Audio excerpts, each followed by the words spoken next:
What's going on, everybody? How y'all doing today? Welcome back to the live Sunday Night Live. Oh man, we had a busy weekend on my end. I hope all y'all had a great weekend. 250 years celebrating our independence, man. You got to love it. What's up, Tank? How you doing, man? Glad you're in here. Glad everybody's getting popped in here pretty quick. That's awesome. Hope y'all all had a great weekend, spent time with your families. That's what it's all about, guys. And me, a great weekend Friday. Gonna have a grandson. Yeah, I'm excited about it, man. I was pushing for a girl. My wife was pushing for a girl. Both of us was. And ended up gonna be having a boy in November. What's up, Jeff? What's up, Dalton? Good evening, fellas. Good evening. Come on in here. Give me some questions. Give me some answers. Whatever y'all want to talk about. Dalton, if you got time and you want to pop into the live tonight, I got it pinned at the top. Jeff, if you want to pop into the live tonight, anybody that wants to pop in, I got it up at the top, pinned in, and you can come in. Let's talk about it. You know, come in and come out to the live throughout the night. And yeah, man, I'm just so glad that we're celebrating our freedom to get to do this type of stuff, to get to work for ourselves, which is incredible. Spend time with our family. Yeah, man, it's great. It's awesome. What's up, Black Smoke? What's up, Chase? Glad you're in here. We can start now. Exactly. Let's get it started in here. So I don't know. I know I posted that video. I don't know if all y'all saw it, but that cooling fan I got, dude, that thing is amazing. That thing's pretty cool, man. It cools up to like 25 degrees because it's throwing that mist out, and then the fan's pushing it. You can dump a couple bags of ice in it. It's got like a 85-gallon tank, so it's very, portable. You don't have to have a hose pipe hooked to it or whatever to fluctuate water and everything to it. And yeah, man, that thing was a game changer for the ginger reveal party. And we had it up there all weekend and had a good time with it. Kept us cool, even though we're on the lake, jumping to the lake and in and out of it. But it was pretty cool to sit around and have that thing mist on us and, keep us cool. So how is everybody feeling tonight? How's everybody doing, man? Put in the comments. Let me know. I'm feeling good. Thanks, Tank. I appreciate it. Boy. And that's what I want to talk about too, man, that heat. Whew, we're in it, guys. I know everybody was in it last week. It seems like everybody was posting it online last week. That was probably one of the biggest weeks everybody had last week with that heat. This week, they say it's going to temper off a little bit, get a little bit more cooler, but I think we're going to be in the high 80s. But last week, man, we're in the high 90s, man. And a lot of people are still trying to adjust to that. And I get it, man. At the beginning of the year, to finally get that first heat wave. Oh, yeah, you can definitely tell a lot of people, man, in the YouTube world was really feeling it last week. I know we was too. Let me post this up here, y'all. Listen to this. Ain't no way that was the same heat George Washington wore that wig in. I hear you, Chase. That's pretty cool, man. That's pretty awesome. That's funny. So that's pretty good. Yeah. But yeah, man, how a lot of y'all surviving this heat?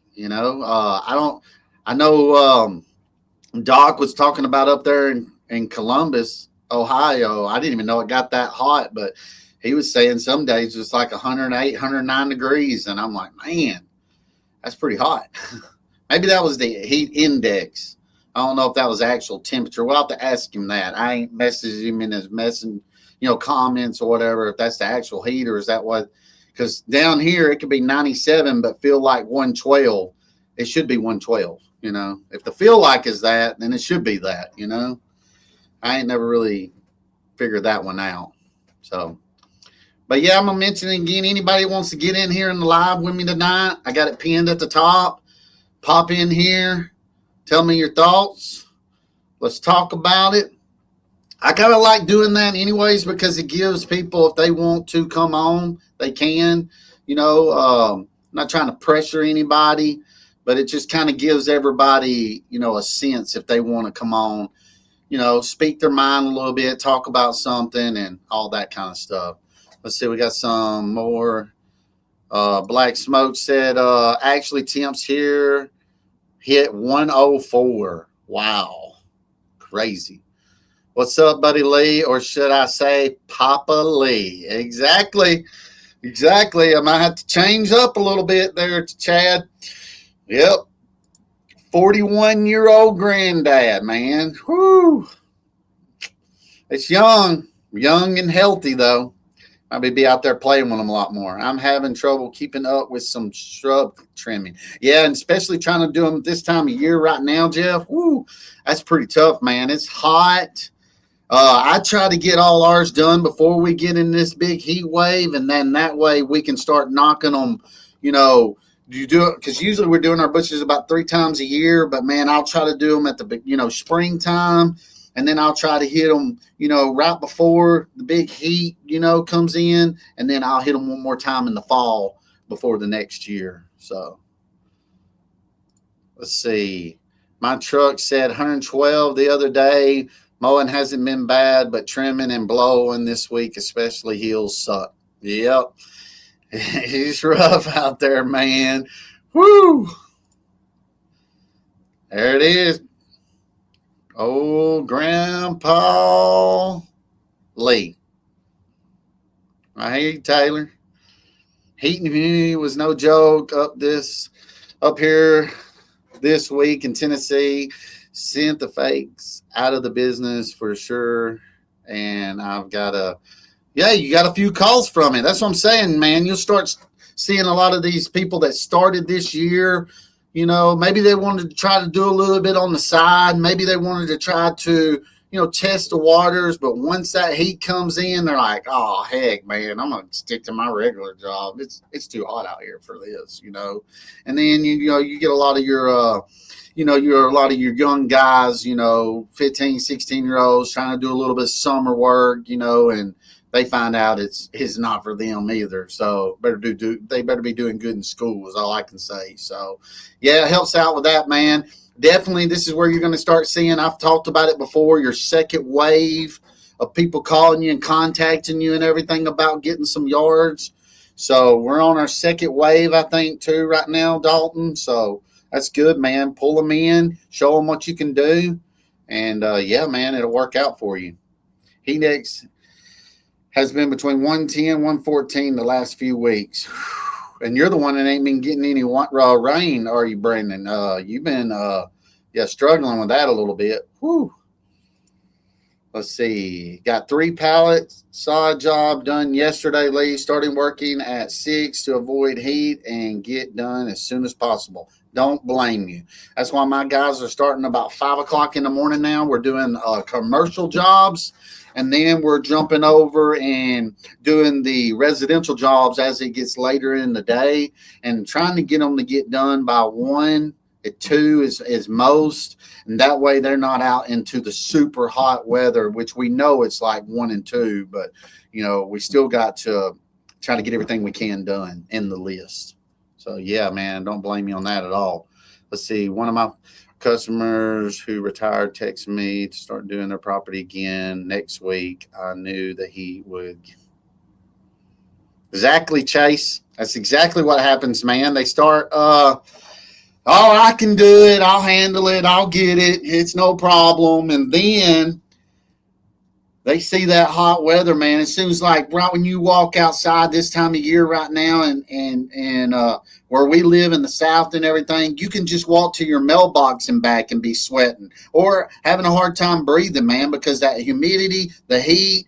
I mean, it's no joke out here, man. You got to really and that's why I try to tell everybody when I hire all my guys, I like for them to learn in the beginning because you need to get them acclimated into the heat.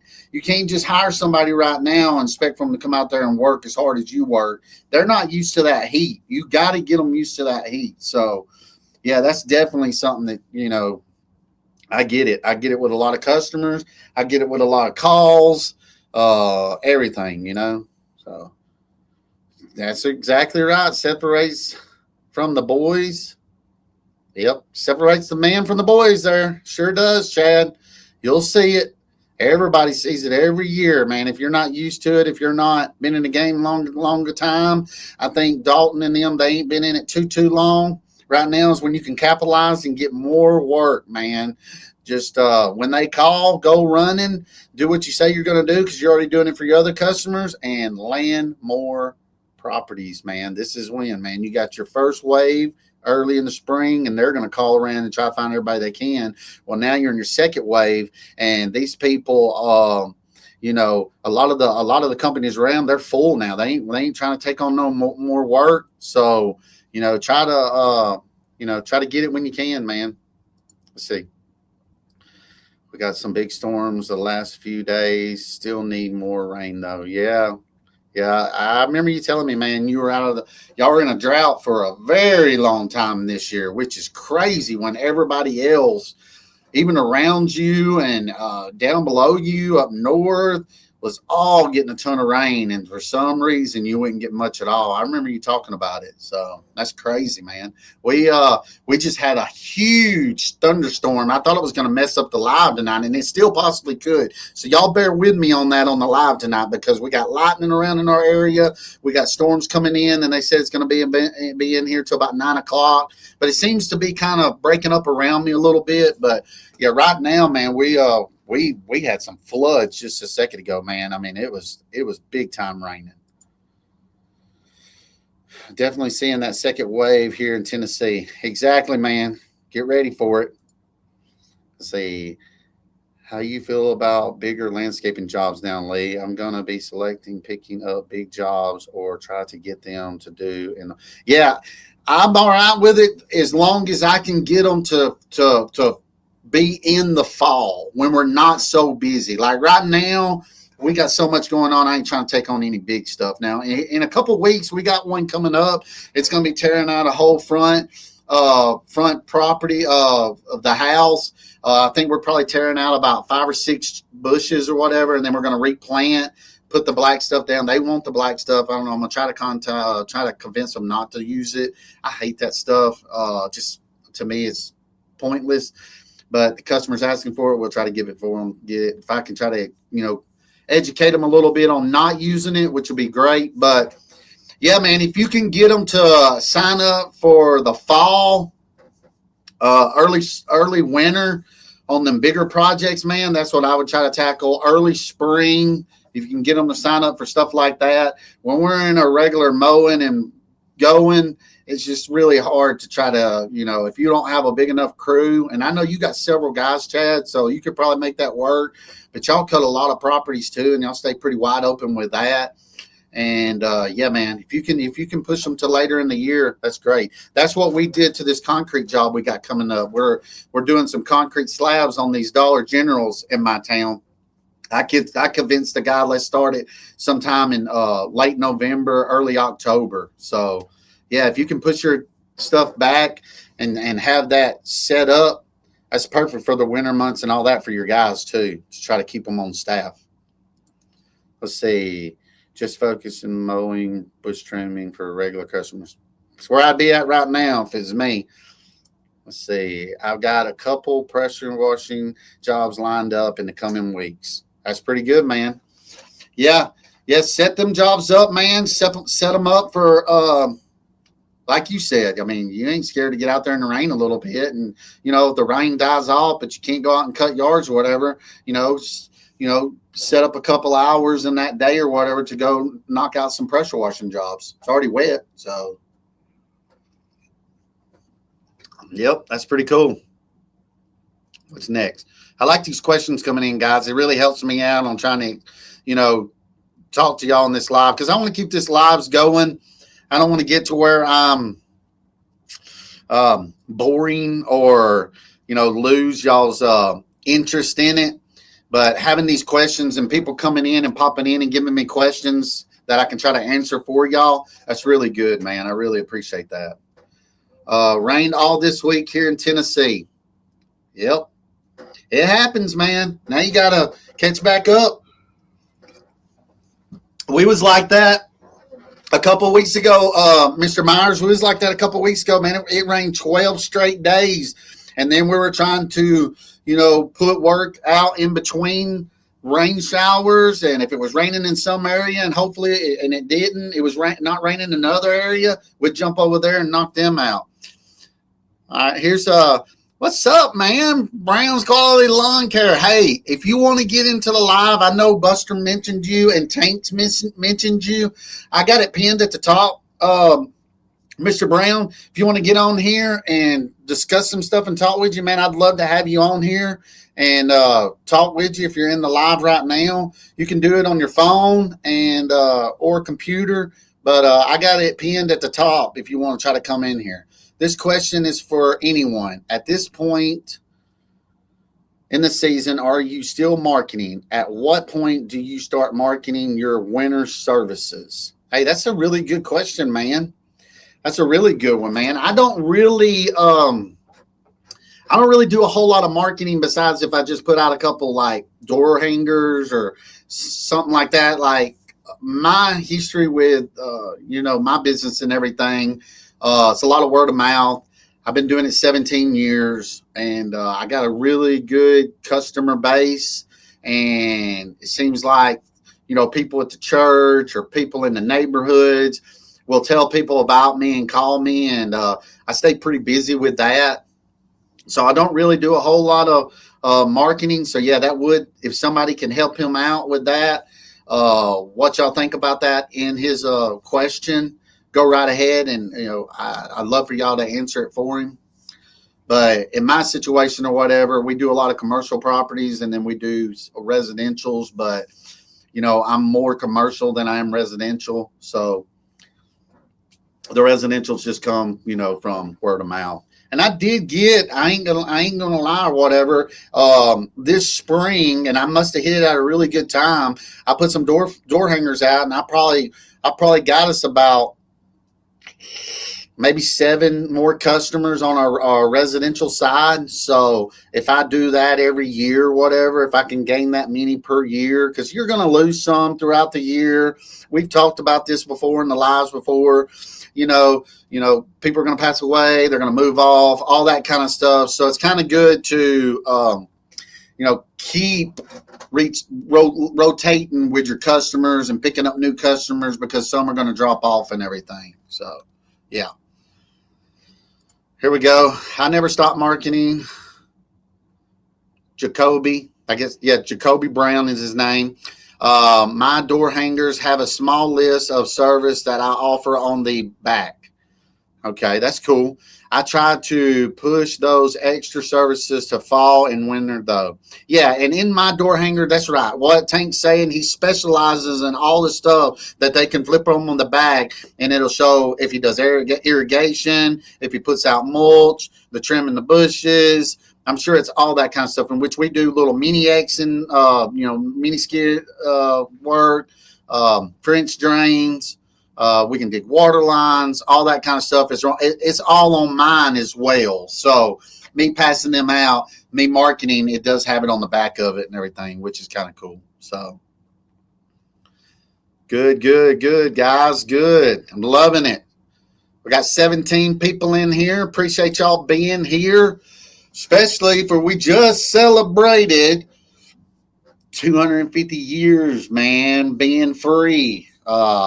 It's great, and I mentioned at the very beginning of this live, to be able to, a lot of us in here, have our own business. A lot of us in here work for ourselves. So it's so great that we're allowed in a country that allow us to do that, be able to spend time with our family. So yeah, man, I was very happy to celebrate that and celebrate it with my family. Went up to the lake. My father-in-law took us out that night in the boat, and we went around the people on the lake shooting fireworks. And man, we just had a great time. It was so awesome on the water, riding around, and just seeing firecrackers go off everywhere. I mean, the country is great, man. It's so awesome. So, anybody got anything else they want to add to this week? What y'all got coming up?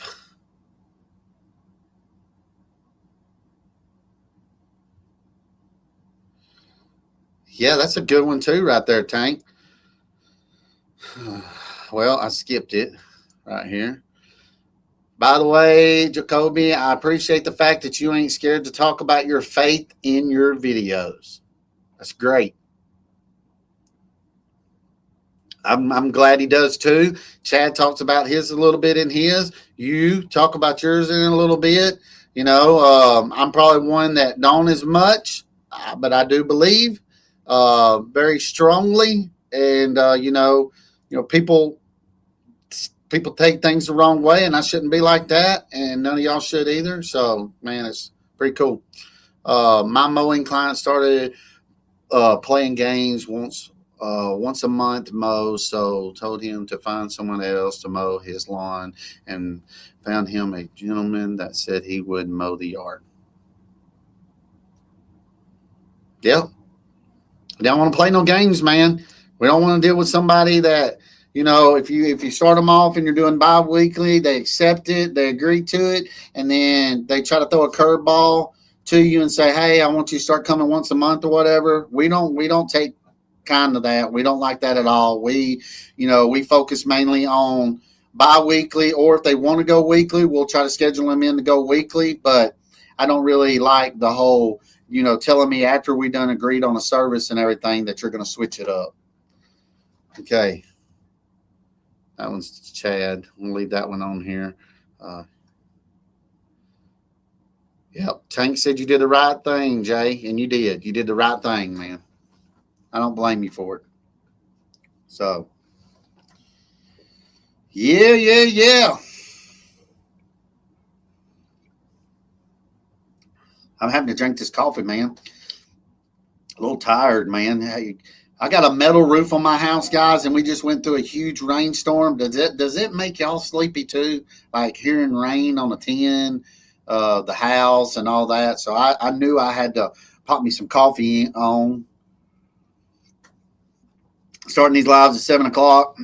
I was like, man, I got to get woken up, get pumped up for these lives for y'all, No doubt. Let's see.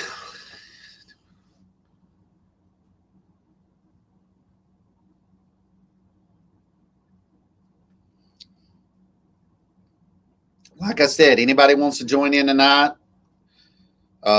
Chase, you ain't been on here in a while. If you want to join in, if you're still in here, like I said, Dalton, I know he's probably taking care of babies. It's baby time. He can join in. Jeff, Black Smoke. Anybody that wants to come in here and talk, they're more than welcome to. Don't forget to make the kid.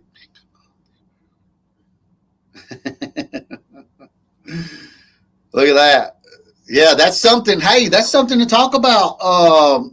That's my wife right there. She said, don't forget to make the kids pick up all the firework trash all over the yard. That's something that we all are going to be dealing with probably next week, where people have shot fireworks in the yard and didn't pick it up, and here we are running over it. So what do y'all do in a situation like that? Do you make the clients get it cleaned up? I mean, I'm hoping you do. Or do you charge them for it? Like, hey, we can't just come up here and pick up all this, confetti paper all over the place, and we mow it up. It might look like crap, but I got a lot of good customers or whatever. They tend to make sure all that's up.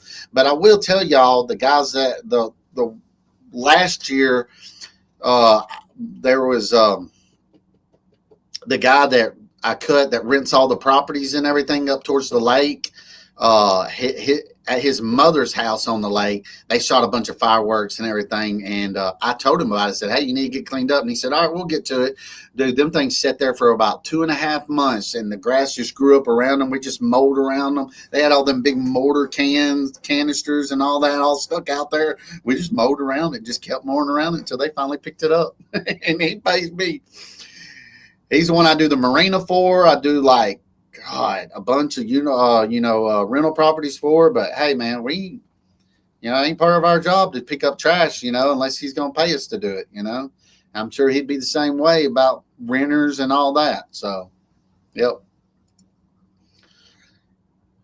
He agreed to bi-weekly, and then after doing bi-week, he comes out with, "I will call you when." Oh, when Mo's turned out to once a month, he should just go buy a mower and do it himself. Yeah, well, that's how people are, man. They get you in there, and then they try to see if they can take advantage of you. That's how a lot of them treat us like that. But we can't let that happen, guys. We can't let people treat us like that. Where they think that they're doing us a favor for cutting their yard. You're not doing me a favor for cutting your yard. I'm providing you a service. You need to pay it.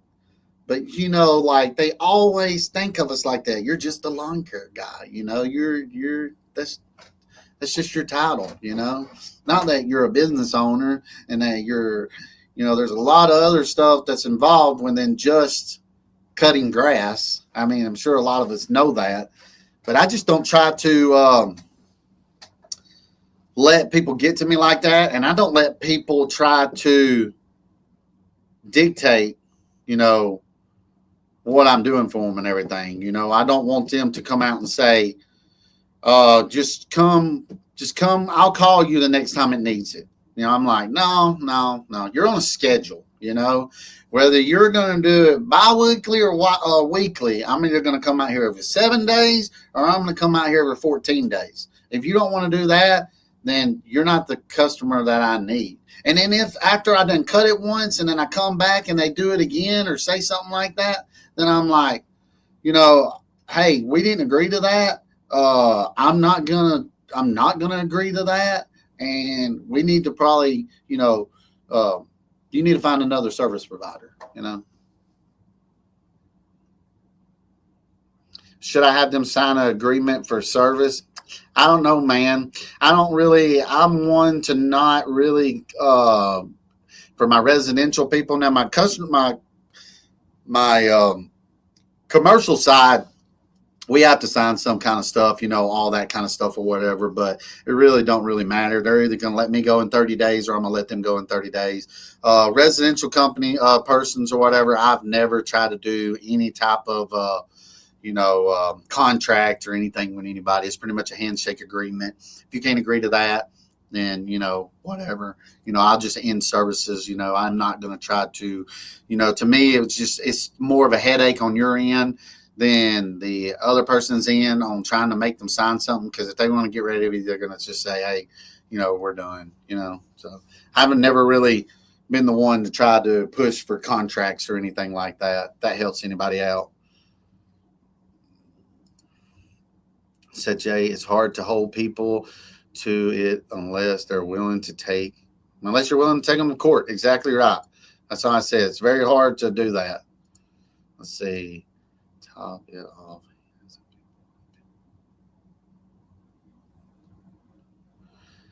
Yeah.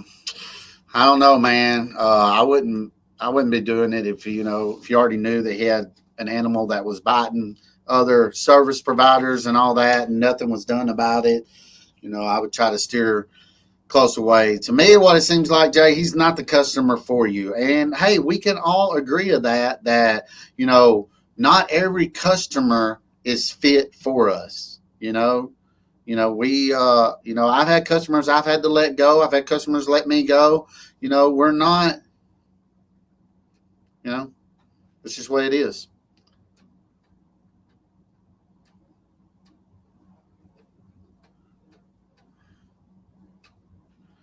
Yeah, he is, man. Mr. Brown's in here. I wish he would come on in here and come in live, man. He's got a good channel, man, and he talks really well. So I would love to have him on. So if he's willing and he's still in here, pop in here, man, and talk to us.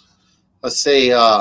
Jeff said, I don't like contracts because I don't like the way things, if I don't like the way things are going, I can walk away. Exactly. It don't put you in a position where, you know, there's no legal binds between each of y'all. And I agree to that. But then again, you can still give them a notice, maybe write it up in your contract or something. But, you know, when it comes down to it or whatever, guys, we're just cutting grass for people. And I think you get a little too much technical when you're going to try to, you know, do contracts and all that. And I know I've saw people talk about it in YouTube world about contracts and all that. But I just think it's more of a headache, man. And you're probably not ever going to solve anything with it. Yep, they will talk you to death too to try to kill that time, man. You got to get in there and get out of there on some properties. Now, I agree to that to an extent, man, because I got some customers, man, that, you know, they don't see anybody for 2 weeks. I might be the only person that sees them for 2 weeks, you know. So, of course, when I go there, they're going to want to talk to me, you know. They're wanting to try to see how I've been, how my family's doing, you know, and, you know, just, you know, they're lonely, man. It's, you know, for them to see you out there and doing that or whatever, you know, that just comes with the territory of running a business, man. You just, you know, you just being nice, talk to people, you know, you don't know what they're struggling with that day. You know what they're going through, but to sit down, maybe have a 5-minute conversation with them, man, might, you know, change them completely, you know, for a whole nother couple weeks or whatever. Lee, the piece that broke on your handle this week is the second one I've seen around that same hour mark.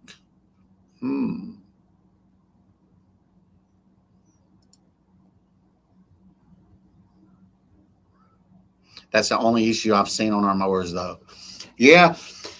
Dude, they were crazy and then we could talk about that too, man. The experience I have with John Deere at Tri-Green, they did me really good, and they always have. And that's why it's good to have the good dealer support. They went, you know, over and beyond.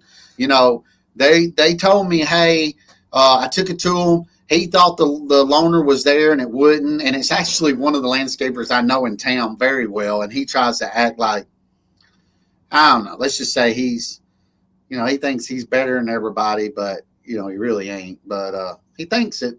And he's the one that had the loaner out. So I wasn't going to call him and say, hey, your mower's been ready since Monday. Why ain't you took the loaner back? Because in his mind, he would have kept it for another day or two. You know, he would have not went up there and got it back. So I wasn't going to try to do that, even though I got his phone number and I could talk to him about anything. But I wasn't going to push that. But for them to go out of their way and drive an hour and a half one way to find that part and get it back and fix it, and I have my mower back the same day, shows a lot about a dealer support. Most of them will say, we'll just wait for it to come in. It might take 2 or 3 days, you know. And, you know, they were in the process of turning another mower into a loaner mower, but they had to put the GPS tracker on it and all that. And he said it took a couple of hours. And I'm like, hey man, that's fine. You're only 4 or 5 miles from me. I'll just run home. You call me when it's ready. You know, the guys are up on the lake. They're trimming. You know, we really didn't need the mower till Monday, but I wanted to get it so I didn't have to go Monday morning and go pick it up. They can leave because they're leaving early at 5 o'clock and go ahead and start cutting the marina, you know, Monday morning, you know. Tri-Green don't open until 7 o'clock. So it was really cool for them to go in there and do that. That was pretty awesome, man. Let's see. Answer more of these questions that are rolling in. I'm worse than my customers about talking since I'm so you buy yourself a lot, Jeff. I get it. You want to talk to somebody, man. You know, I get it, man. I was solo for a while too, and I get where I'd be like, man, every now and then ain't bad to talk to somebody. But then when you have a helper and everything, and it's like, man, every now and then it'd be good to take a break, not to talk to nobody. It goes both ways, I promise you. He's more of a jack of all trades and tells me all the people he knows. Yeah, that happens, man. He just wants somebody to talk to, man. You hit a home run with your dealer. I did, man, definitely. Governor! What's up, Scott Murphy? Appreciate you being in here. And happy birthday. Happy birthday. Happy birthday. See which one I use? That's what I'm talking about. Oh, yeah. Happy birthday.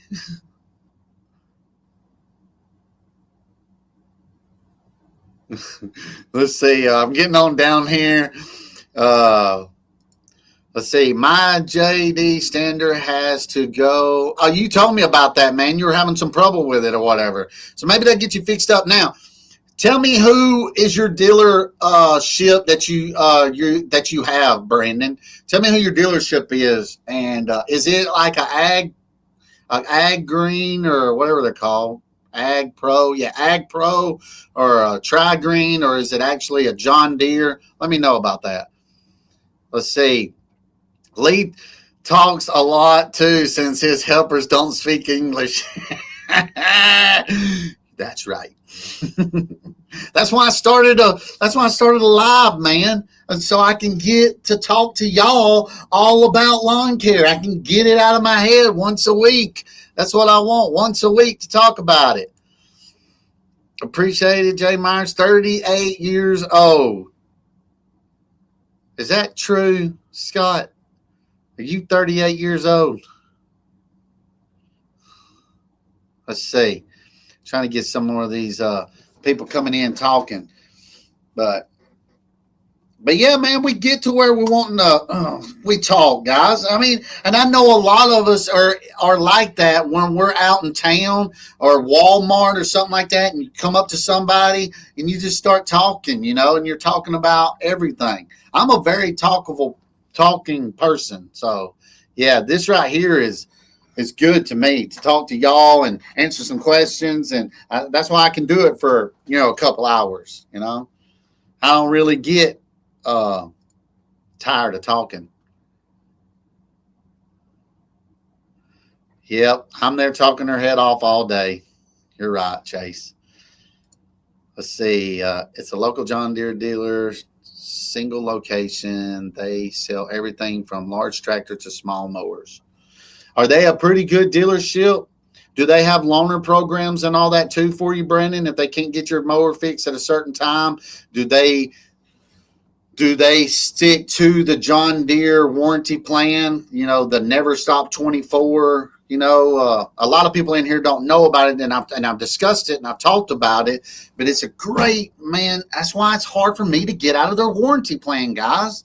Because I send them 2 mowers off, man, and they go to work, man, and no matter what, they're either going to put me in something, or they got a loaner mower, or they're going to have my mower fixed, because they stand by that. That way I can still keep going and still keep moving and making money. Yes, I'm 38 years old. That's what I'm talking about. You're young, dude. Anyone have issues with steel equipment not starting in the heat? None of my stuff will run right above 90. It's all new. I had to go home the other day and get my old Echo equipment. I tell you what's doing with that. I think Chad and a lot of people have discussed that, where it's called like vapor locking or something, possibly. You got an open trailer. Is that what you're running? It needs to probably be put in the shade a little bit throughout the day. But I don't have any problems with mine. I've heard some cases go on about it with the heat. So, yeah, it could be that. Let me see.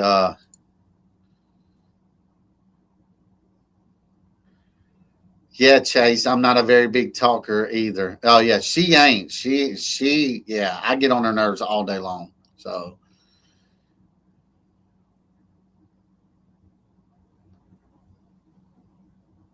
okay, it's from their used inventory. I got you. But I mean, at least it's better than that because that was what he was going to give me, is just used one. But he knew that mower was still out. He was fixing to drop me into a. Well, the loaner mower he's giving me was a Z960 with a 31 horsepower engine on it, and I was like, wow, I ain't. Let's see what this bad boy will do. You know, I've always run just like 27 horsepower engine, and they seem to do good. But right now we got all the grass and the rain, and it's really thick. I was like, let's see what the 31 horsepower do. But you know, I didn't get a chance to do it. He got mine back going, so yeah, he could have, gave me one, and it might have helped me to look maybe buy him one. Man, maybe he messed up. After my last experience with Ag Pro checking my deck level, I'm really dreading having a real issue that I have to take to them. So we'll see when it does happen, I reckon. See, Ag Pro is not the same as Tri-Green, and I don't know the difference because all I have around me is Tri-Green, and there's one in Coleman, which is like 35 minutes away, maybe 40 minutes away, and it's a Tri-Green as well. So I couldn't tell you any difference between any other location or what they do, but I would recommend if you have a Tri-Green around you, man, I'm telling you, man, just follow along with me and watch what's going on, man. And a lot of people don't do that, but to me, to stay in their warranty program and keep everything going and keep me going, and I'm not sitting around, not doing nothing. Ray, your video just popped up on my computer. I see you just came in here. What's up, brother? Good to see you. So, but that's why I go every 3 years and trade them out. I actually sell them out back to them, and then I buy new ones. And what we make on these mowers, guys, per year, holy crap, man! It's no game changer for real. Let's see. Crack the gas cap. All right, they're trying to tell you how to fix it with that vapor locking problem. So we'll let them run through there and talk about all that while I run through here and see if anybody else has any questions. Let's see.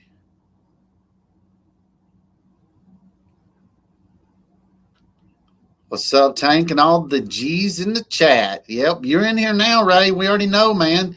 Top notch, top dog, man. We got it. Nothing like standing in the heat and trim not starting for you. Happened to me this week. Had to go back to the Battery, Milwaukee for 2 yards. I'm headed tomorrow AM to buy a new Red Max backup. There you go. There you go, Dalton. That's what I'm talking about. But hey, had to go back to old reliable. That's why it's good to have backup equipment so you can get what you got to get. And then he's looking out like what he's been making and all that. He's going to invest back into the business and buy another piece of equipment. We have talked about that and talked about that. Invest back into your business where you don't have breakdowns, don't have tear ups. I get it. I got a loaner once and ended up buying it. That's what he told me on that loaner that was coming in. He said, Jeff, you're right. He said it might be because they can only put so many hours on a loaner mower and then they have to sell it. And he said it's probably pretty close to the time that we really need to go and get you into a different loaner mower, and we might have to sell that one. And that's a good way to buy these mowers too, guys, because they knock them down pretty good after they come off demo or whatever, and they're only allowed to put so many hours on them, and then they knock the price down a pretty good bit, and you can buy mowers that way too. So you're right, Jeff. See, he ended up using a loaner mower, and guess what? He ended up buying that same loaner mower because they probably gave him a really good deal, and he's already running a mower, just saw what it's like. Yeah, I never had that issue with steel either, Ray, that he was talking about, but I've heard a lot of people talking about it. So,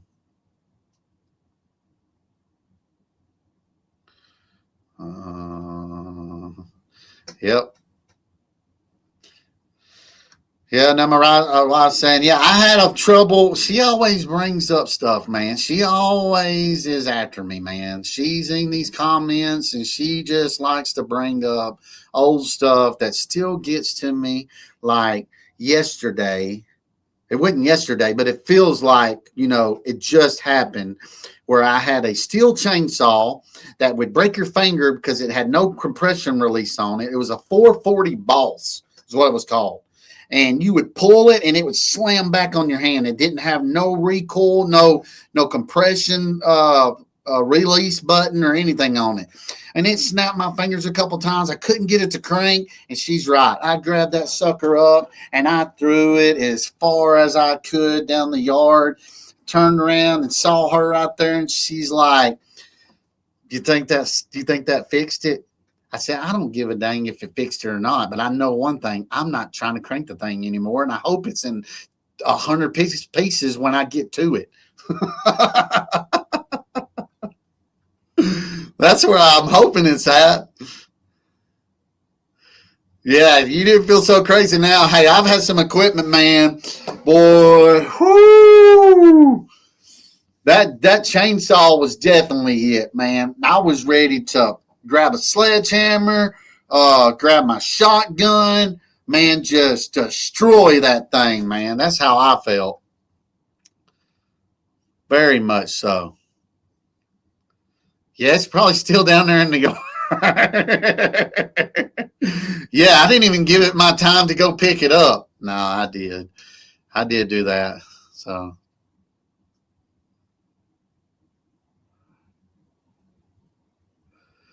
Oh, he's got a fleet, but hey, they'll eventually will. He'll eventually need something, but he does have a fleet of mowers, man, and I like it. And it's a lot of John Deere. So we in here now. So let's see.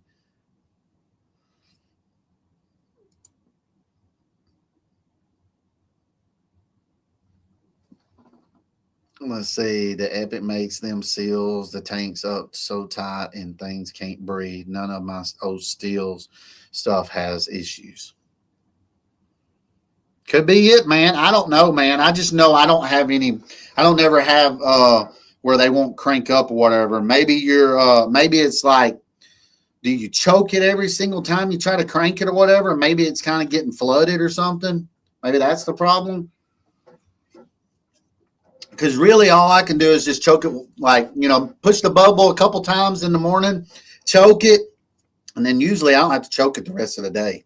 You can pretty much just crank it the rest of the day. So I'm just saying, hopefully it's not where you're choking it, a lot of times throughout the day and it causes it to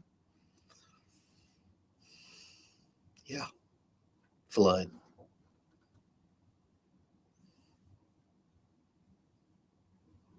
Yeah, and definitely he's right about that. Take the muffler screen off. It's called a spark.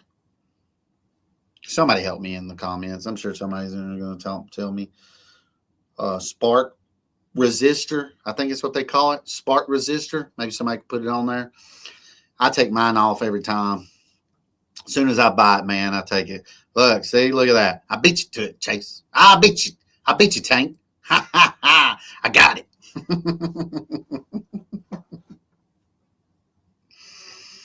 Oh, it's funny. That's good stuff. Hey, I'm glad I can count on y'all guys. This is what is so great about these lives and about the community we have. If I'm struggling with something, boom, somebody's there to give. This is why I like doing this channel, doing these lives, because there's so much knowledge out of all you guys in these comments or whatever, that I mean, a lot of the people can't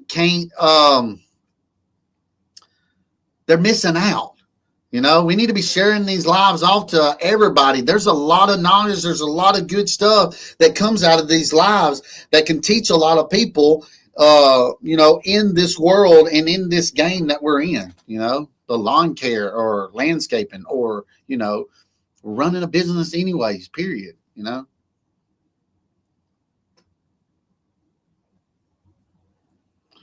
Yeah. See, right? Same way. Choke first job, then hold trigger, first pull the rest of the day. You said resistor leak. Oh, me. See, you even have to pull them off the echo. This is why I ever even started YouTube videos at all, for this very reason. Exactly. Never ever thought I'd have Ray Lawn and Landscape 2008 leave me a comment, but here we are. That's what I'm talking about. See? Yep, a lot of trash in the fuel could be it. The watering it down cause, same thing, man. Exactly right. Trash in the carburetor, pressure washing these equipment off and everything, could seep a little bit of water into the fuel. You gotta watch out for all that, guys. Just because it's got a, what do they call it? Like a valve or something on the gas cap or whatever, it releases the fumes or whatever. It could probably get water in it too or whatever when you're cleaning them and washing them. So be careful with that.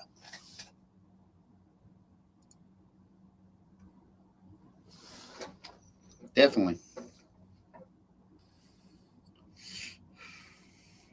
Anybody want to come into the live tonight? I don't care.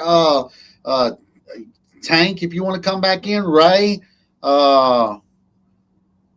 Yeah, I feel like y'all are giving me really good questions tonight. I get that. So actually, see, James was in here and I missed his comment. I saved $3,500 last fall when I purchased my Hustler Super S Standard. It was a demo with 38 hours on it. See? That's what we're talking about. See how good that we can listen and in these comments or whatever, what people actually done and what they came up with. See, look, we got Tank. Me and Tank might need to make this a regular show every Sunday night. Just have him come on with me every Sunday night. We just call it the Irv and the Tank show. What's up, Lee? What's up, man? How you doing? Feel like I'm wearing out my welcome here. No, nobody else wants to come on, man. I'm trying to offer it to anybody that wants to come on. So if you want to get in here and spit some of that knowledge and listen to some of these questions that we're getting, hey, man, I can only do so much, and I do a pretty good job. Like if we were only going to run it for an hour, we got 7 more minutes, man, and we could call it. But a lot of y'all like the long lives, Yeah, I do. I feel like you learn a lot more when you have the long stuff. I'm more in the long form podcasts and videos and things like that anyway. Yeah. Like last week's live had all 3 of y'all in here, Chad, you, and Ray. And I didn't even put that also in the thumbnail. Brian Welch. And I had Brian Welch towards the end, exactly right. And I didn't put that in the thumbnail. I didn't put it in the description. But when I closed it off, it had 86 views. Right now, it's like almost 300 views. That's tripled the amount of people that has watched it after the fact that we have went live. Yeah. So that's pretty awesome that people are still involved in listening. A lot of people was telling me they like to listen to it after it's done the next day when they're on the mower or something, Oh, yeah, I do. So it's kind of cool. That's right. I know. I would imagine that a lot of people are probably coming back into town from the holiday and stuff too. Mm-hmm. Yeah. We got 15 people in there right now. I think we got up to almost 20 in here. So yeah, I mean, I get that. People are coming home, driving home from wherever they went on vacation to see the fireworks show or be with their families and everything. So I get it. That's right. Well, how was your week, man? How was my week? Yeah. Oh, I had a great week. I mean, we had a great week. We got everything done. My guys worked 61 and a half hours this week, so they worked a crap ton. And we were, we added probably 10 or 11 customers to weekly now. So that's why it's right now for the next month and a half, we're going to be crazy busy, because we actually moved a lot of our customers to weekly, so That's good to hear, man. It's good that to hear. that wasn't already weekly, Yeah, I'm struggling to keep customers right now, let alone get people to switch over to weekly. Really? Y'all Yeah, getting a lot of rain over there, ain't you? It just got done raining, but that's the first time it's rained this week. It seems like every Sunday night we get a little bit of rain, which is a blessing. I mean, I'm not mad about it at all. We definitely need rain. Yeah. But it's been hot as crap, man. It's been up in the hundreds every single day this past week.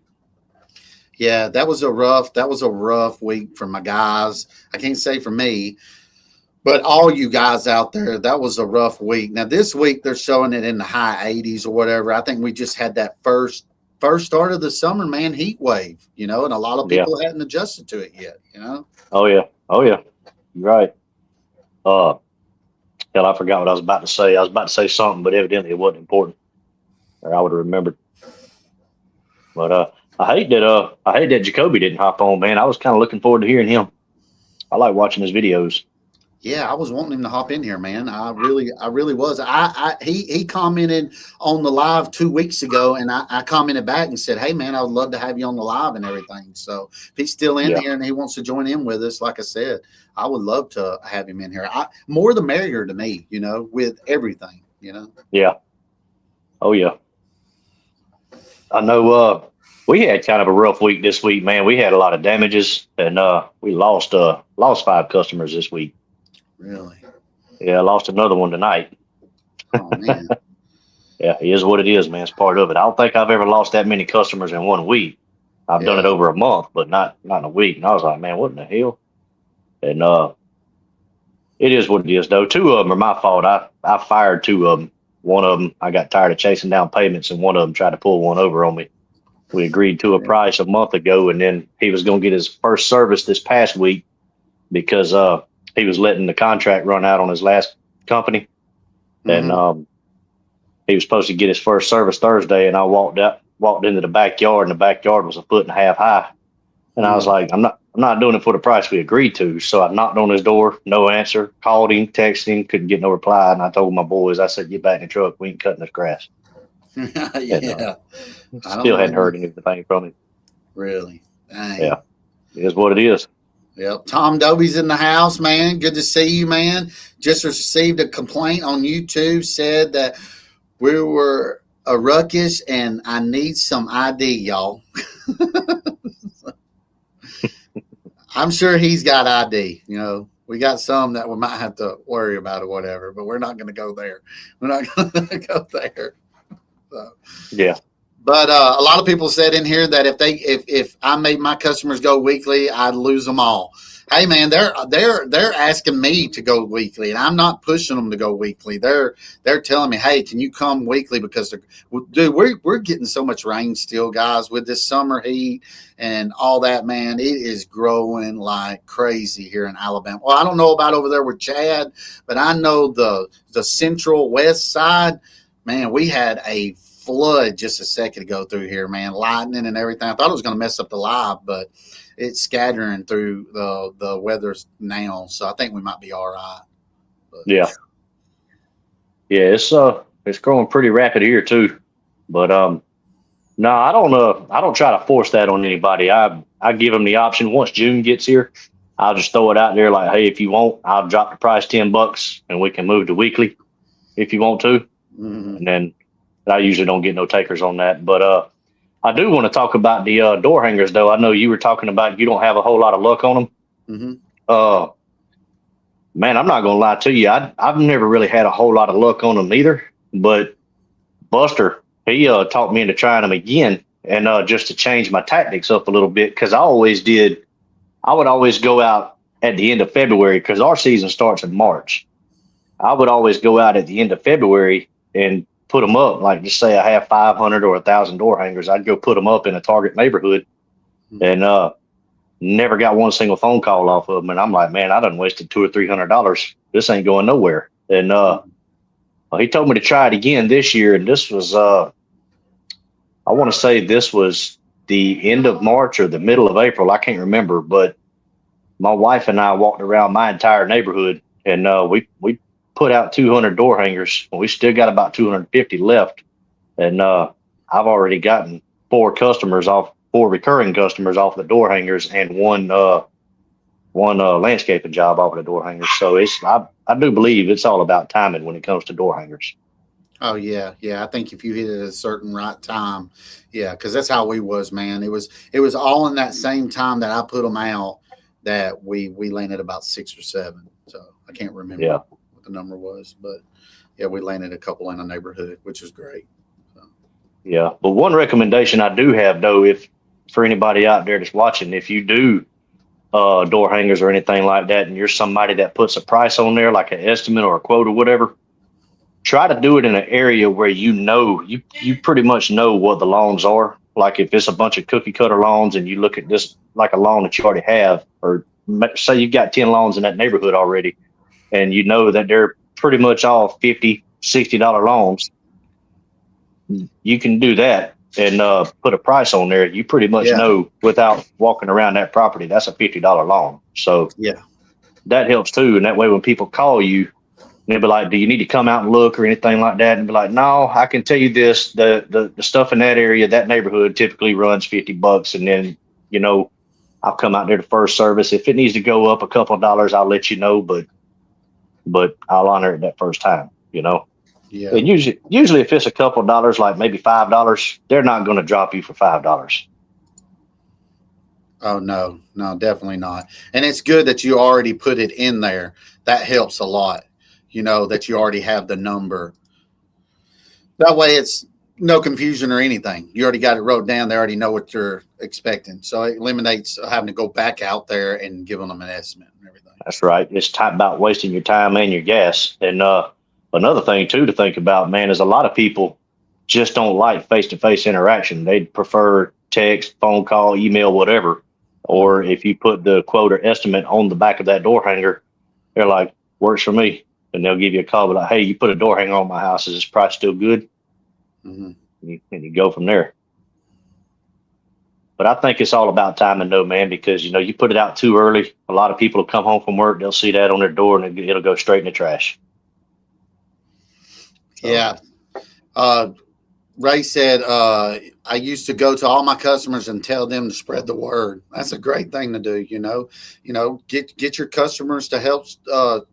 They're the ones that's going to give the real, the real advice to everybody that, hey man, they show up on time. They do a great job. And he said too, if they drop me for $5, good riddance. Exactly right. If the grass is not always greener on the other side, guys, and you can't expect them to, find somebody cheaper, because that's going to happen every day, all day long. People are going to try to find somebody cheaper, but when it comes down to it or whatever, you'll probably be getting a call back. But yeah.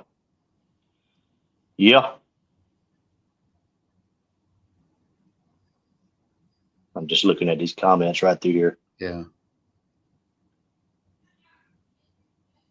Ray's talking about 5 in 1 week is a lot. Don't let you get it down. I don't want nobody to think that I'm upset. It does suck. It does. I'm not going to say nobody wants to lose customers, even if it's a problem customer. Nobody likes getting fired. But I don't know. It's just one of them things, man. It's more of a pride issue than it is anything else. I mean, it's not like I can't pay my bills or anything like that. If 5 customers is going to keep you from paying your bills, you need to reevaluate some things. Mm-hmm. But yeah, it's like, man, I like, what the hell's going on, Mm-hmm. But it's all good.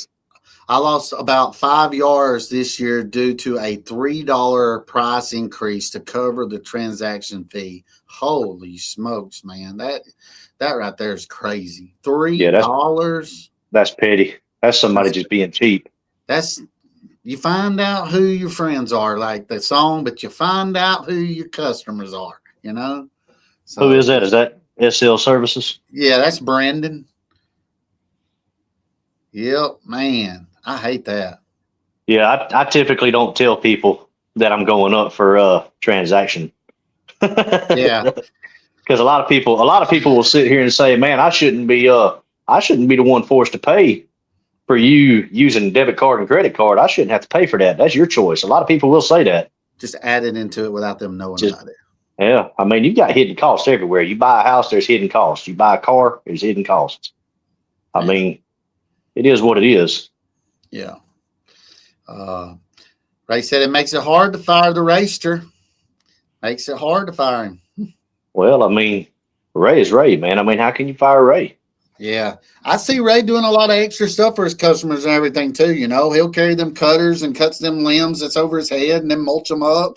I get it, man. You want to take care of your customers, man. And if it's something that's little bitty things like that, that's not going to cost you a lot of money, but the customers see it and they appreciate it. It's right, Ray. Hard to fire you when you do extra things, even if they're really little, So That's right. That's right. Yeah, Ray does good work too. That always helps. Yeah. And he is brutally honest with people. that goes a long way. Yes. Yeah. Whether you realize it or not. Oh, he said he didn't tell them about the price increase or whatever. That's just what they just said no to a $3. That's crazy. That's should nuts. Be able to go a percentage of your customers every couple of years. We try to do that too. Every couple of years, we try to do a little percentage add-on. Now, I didn't say I always did that because everybody knows the story about the guy I had for 16 years and he got mad. I went up $50 and oh my God, it was like he told everybody he told me straight up, am I on drugs? I'm like, what? You went up $50 per service? Yeah, I went up $50 per service. Yeah, I gotta know what's the story behind this. I've been cutting him for 16 years.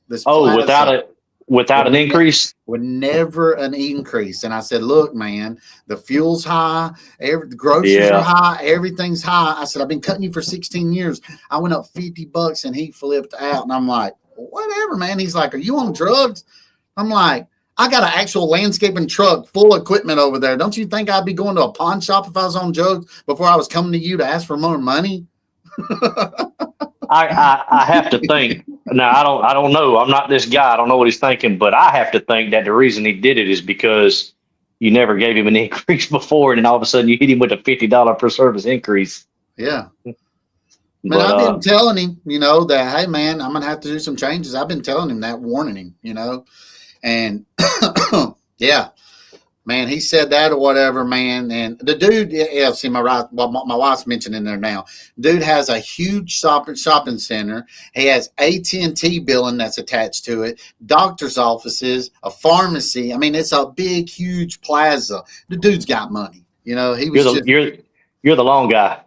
I'm the long guy to him, dude. I'm always going to be that. He didn't respect me, I did him, if it's 16 years ago, dude, that was like what, 2009, 2010, the prices of stuff have changed since then, and he just literally just flipped out. And I'm like, man, whatever, find somebody else then. I mean, we packed up, dude. We were in the middle of cutting it. Roberto already started weeding some of his bank. And he told me that, and I yelled at Roberto, hey, go to the truck. And me and him were still in conversation, and he's like, oh, so you're not even going to cut me today? I'm like, no, I'm going home. We're done with your service, man. I don't care. I quit him right then and there, and he couldn't believe it. I was like, especially dude, with the response I don't need like your that. money. Yeah, I was like, dude, I don't need your money.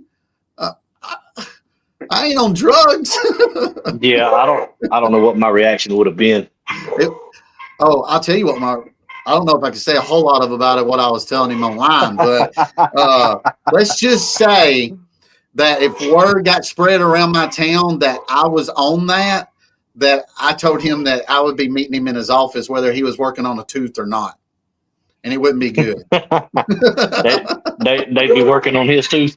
They'd be working on his tooth and his eyeball or something. Yeah, it was not pretty. And he even threw out the comment, you threatened me, and I said, no, I don't threaten, it's a promise. Well, I know that's right. Right about that. You better look up the definition of threat and promise, Jack. Yeah, it's kind of one of them. Just sit over there, practice falling down. I'll be over there in a minute. Could you imagine what Ray's response would have been? Worse than mine. Worse than my response. Ray don't care. He just tells it like it is.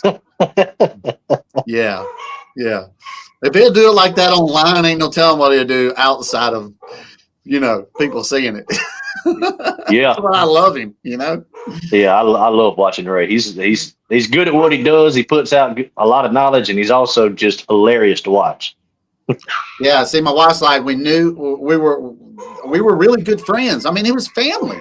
You've been cutting somebody for 16 years. I knew his family. He knew my family. I mean, when you're with somebody, if you go long term with a customer, you get to know everything about them. You know, that long being in Yeah, business. You know, I got a lot of customers like that I know.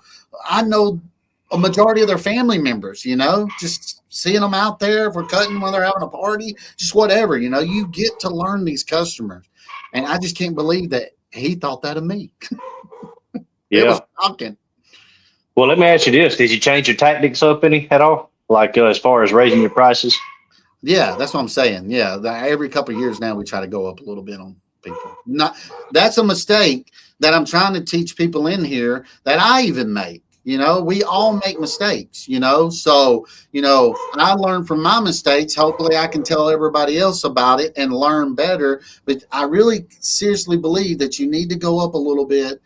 And we don't do it every year. It's like every maybe 3 years or something like that. We'll do a little price increase or whatever, just because Yeah, of the cost of living, and they yeah. got The to thing understand that. it's kind of like or it's kind of like the boiling frog. Hmm. Um, um, Whatever you want to call it. I forgot what you call that word, but like you take a frog for instance, you put him in a pot full of water, you put that pot of water on the stove, turn it on, and it slowly builds up the heat until it's to a point where it's boiling. Well, the frog don't realize he's being boiled until it's too late. Hmm. And it's kind of the same way, man. If you hit somebody with a $20 to $50 increase at one time, they're going to do the same thing that you're talking about. Look at you and ask if you're on drugs. Yeah. But if you give somebody a 2 or 3% increase every year, every couple of years, whatever it is, Yeah. it's a lot easier to stay ahead of inflation that way. Hmm. Because if you're not increasing every so often, sooner or later you're going to get caught with your pants down, and that's an Yeah. issue. Yeah. And we were doing that thing for like $350, man, and it's a big old area. And like my wife's putting it in there like nowadays, I would be charging $600 to cut that property. Yeah, You know? $50 on a $350 property, that's a drop in the bucket, man. Yeah. I can't believe he acted like that because of it. Yeah, he But freaked out. but again, But you're the long guy. But then again, I'm the long guy, and then again, I should have been, doing a price increase like we're saying now that you should. And I'm not doing that to all my customers, so don't think that. You can get to No. a point where your customers are topped out. Like they're not going to pay you anymore. They're going to find somebody else or whatever. You got to know your customers and know what it's cost. Per property or whatever. We went and bidded one. I went and bidded one last week, and I looked at the property, and oh my God, it was a big old property. It was a lot of cutting around. There was a lot of trimming, a lot of flower beds in the property and everything. And the woman works at a gas station. I don't know about her financial labels and all that kind of stuff, and then she told me her husband's down. He's sick right now and everything. I want to do what I can to try to help him out or whatever, but the property is so big that I knew they weren't going to be able to afford me. So I told her that maybe she needed to consider looking for somebody else or whatever, because there again, I can tell people we're mainly a commercial company. That way I Yeah. don't hurt myself out there or whatever. But some jobs you just can't take on, that they're not going to afford you and all that kind of stuff. So you gotta, it's a lot to worry about, looking at the clients, looking at the property, and seeing what they can actually afford to do it. Yeah. Another thing too, I see on YouTube a lot, man. You see people all the time letting customers kind of negotiate down a little bit. That's not me. I'm not going to let somebody negotiate a price with me. I've made that mistake before, Mm-hmm. and then you just regret doing it the entire season. And then you try to go back up at least to the normal price the next season, and they drop you like a bad habit. And that's Mm-hmm. like, man, I wasted my time and lost money that entire season, and they can't understand that, and then you're pissed off at yourself. Yeah. Yeah. So What's up, that Tar just Heel? Glad you're in here. Hello. How are y'all doing, guys? We're all doing good, man. We're that's what I wanted to say too, or whatever. That we're you get over. We had the heat. We had a holiday, spent some time with our families, rested up, and then, hey guys, we got to get back at it Monday morning and start all over again. The holidays and the fun is over with. It's time to get back into action. So, Yeah, I like what Ray said too. He says I haven't went up too much, but I made my density so sweet that I'm making more. And what he's saying by that is he doesn't have all that windshield time. He's not wasting gas driving across town. He's not paying a guy to ride in a truck. All that's non-billable hours. So yeah. the more time you can spend on that mower or on that weed eater, you're really making more money at the end of the day. Yeah. And that's a pretty good point there too. A lot of people don't realize that, especially people that are just getting into it. Mm-hmm. Yep. But yeah, your route density is crucial in a lot of situations. So right. Mine's a little different than some other people, but we travel on some of ours, but we got big properties. They pay really, really good, and it's kind of like they're paying for the drive time there and back. So yeah, another thing to think about too, man. Another thing to think about too when it comes to route density. If you're driving 10 minutes in between houses, just say you've got 10 properties, that's 100 minutes. How many hours is that? That's what, an hour and 40 minutes a day. Mm-hmm. You can probably get as a solo operator, you can probably get another 3 or 4 yards in an hour and 40 minutes. Mm-hmm. So that's something else to think about, man. Route density is crucial. It really is. Yeah. Yeah. Now, if you're in a rural area, you can only do what you can. But if you're in a highly populated area like I am right here, just outside of Augusta, Georgia, man, there's no sense in you driving 15 minutes one way and then 15 minutes back the other way and then 15 minutes in a completely different direction. That's asinine. Mm-hmm. Mm-hmm. So yeah, you got to charge for it too, man. If your route density is a little further away from each other, man, the customers got to realize it too. Like, hey, we're in a rural area. We there's a subdivision here, subdivision here, subdivision here, subdivision here, and you got over 300 and something homes, less than a mile from each other. Your route density can be a lot better. See, I don't live in that. I don't live in a good route density area. I live in a rural area. Closest big city to me is like 45 minutes away. And they got they can have a good route density other than us. So. But at the same time, you're probably your residential stuff is probably larger properties, like an acre and up. Yeah. Versus a quarter acre and smaller, where you can go out and charge $100-$200 per property. Mm-hmm. Yeah. It may take you and the guys an hour to do, but you're making $200 in that hour. Mm-hmm. And there's nothing wrong with that at all. Yeah. Yeah. That's my business. Well, I mean here lately. I mean we're doing really good, but we're doing close to like $1,700 a day. But that's good. There again, they're doing 60 hours a week. So I paid out over $2,000 just last week in labor. So we're out of Roberto and David. I mean, they're making really good money from me. So Roberto, did y'all shoot fireworks at your place this year? No, we got a couple. We're going to shoot them tomorrow. It started raining real heavy tonight, so we didn't shoot any tonight. But we went out on the lake, my mother-in-law's place, for the 4th of July and rode the pontoon boat around the big lake we live up here by, Smith Lake. And, dude, fireworks going everywhere. It was amazing, dude. It's a free fireworks show, and you just ride around in the boat, listening to some good music. And, we had a great time. Yeah. Is it legal in Alabama to shoot fireworks? Oh, yeah. Yeah, you can shoot fireworks. Yeah. Okay. Yeah, it used to not be legal here in Georgia, but I think probably about 10 or 15 years ago, they changed it. But, they shot them in my neighborhood up until about, I don't know, I'd say about 11 o'clock last night, and we found out that one of our blue ticks is deathly terrified of fireworks, and one of my neighbors came and knocked on the door last night, and whenever I opened the door, that dog checked out, man, took off down the road. Really? Yeah. My dogs were acting crazy when we came home last night. We didn't get home last night till almost 12 o'clock. and my dogs were going crazy, and I didn't put two to two together because we wouldn't hear while the fireworks were going off around the house. But finally, my wife's like, probably all the fireworks. I'm like, yeah, probably was, man. They were going crazy when we got in the house. So, Oh yeah, oh yeah. Man, I'm surprised nobody else has wanted to hop on yet. I don't know why people ain't hopping on either, man.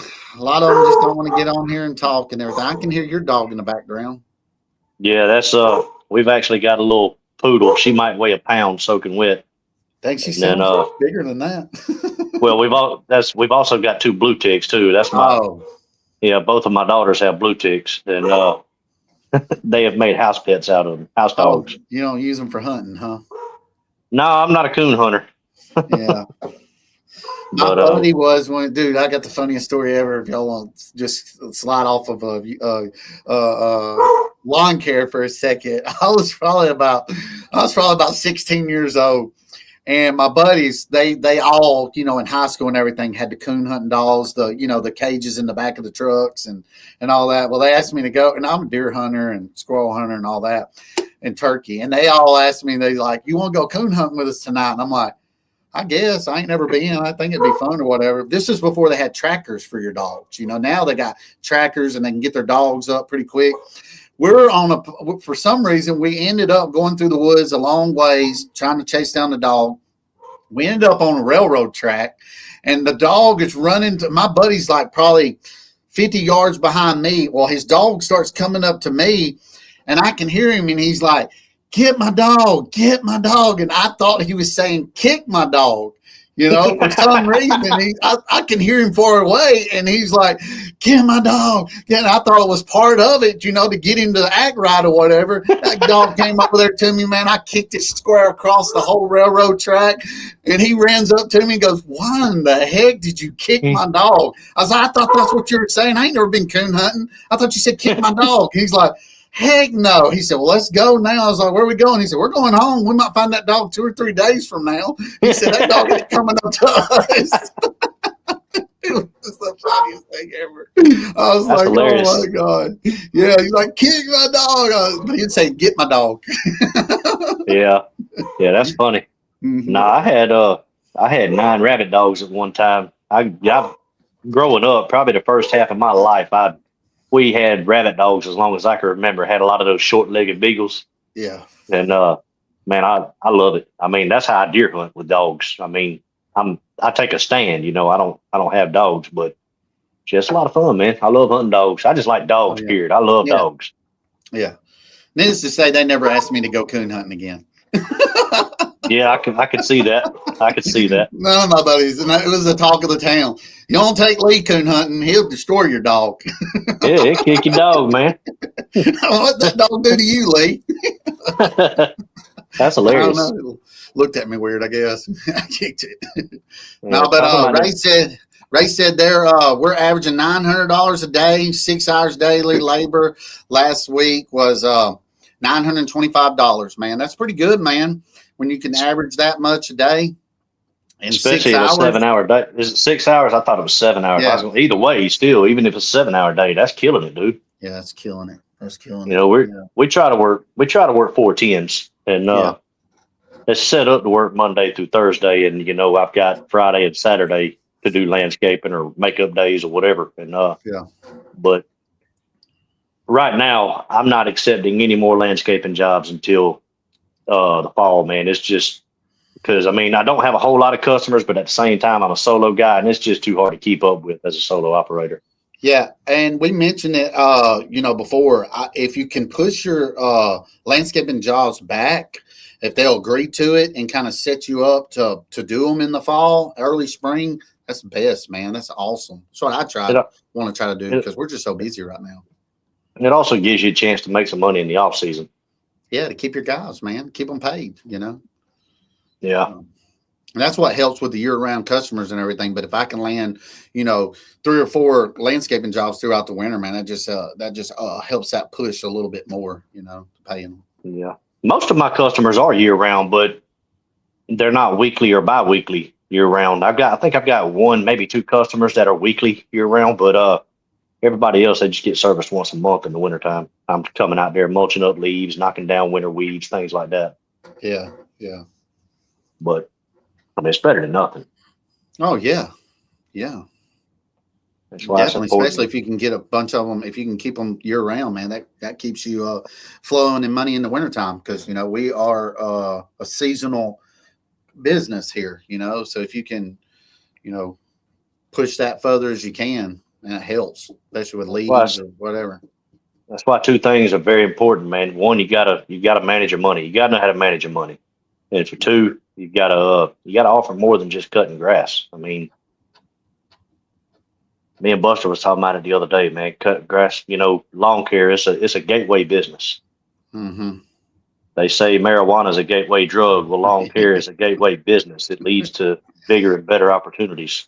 Oh yeah, yeah, really. I truly agree with that. Chad was saying too that he was going to start taking on some bigger landscaping jobs.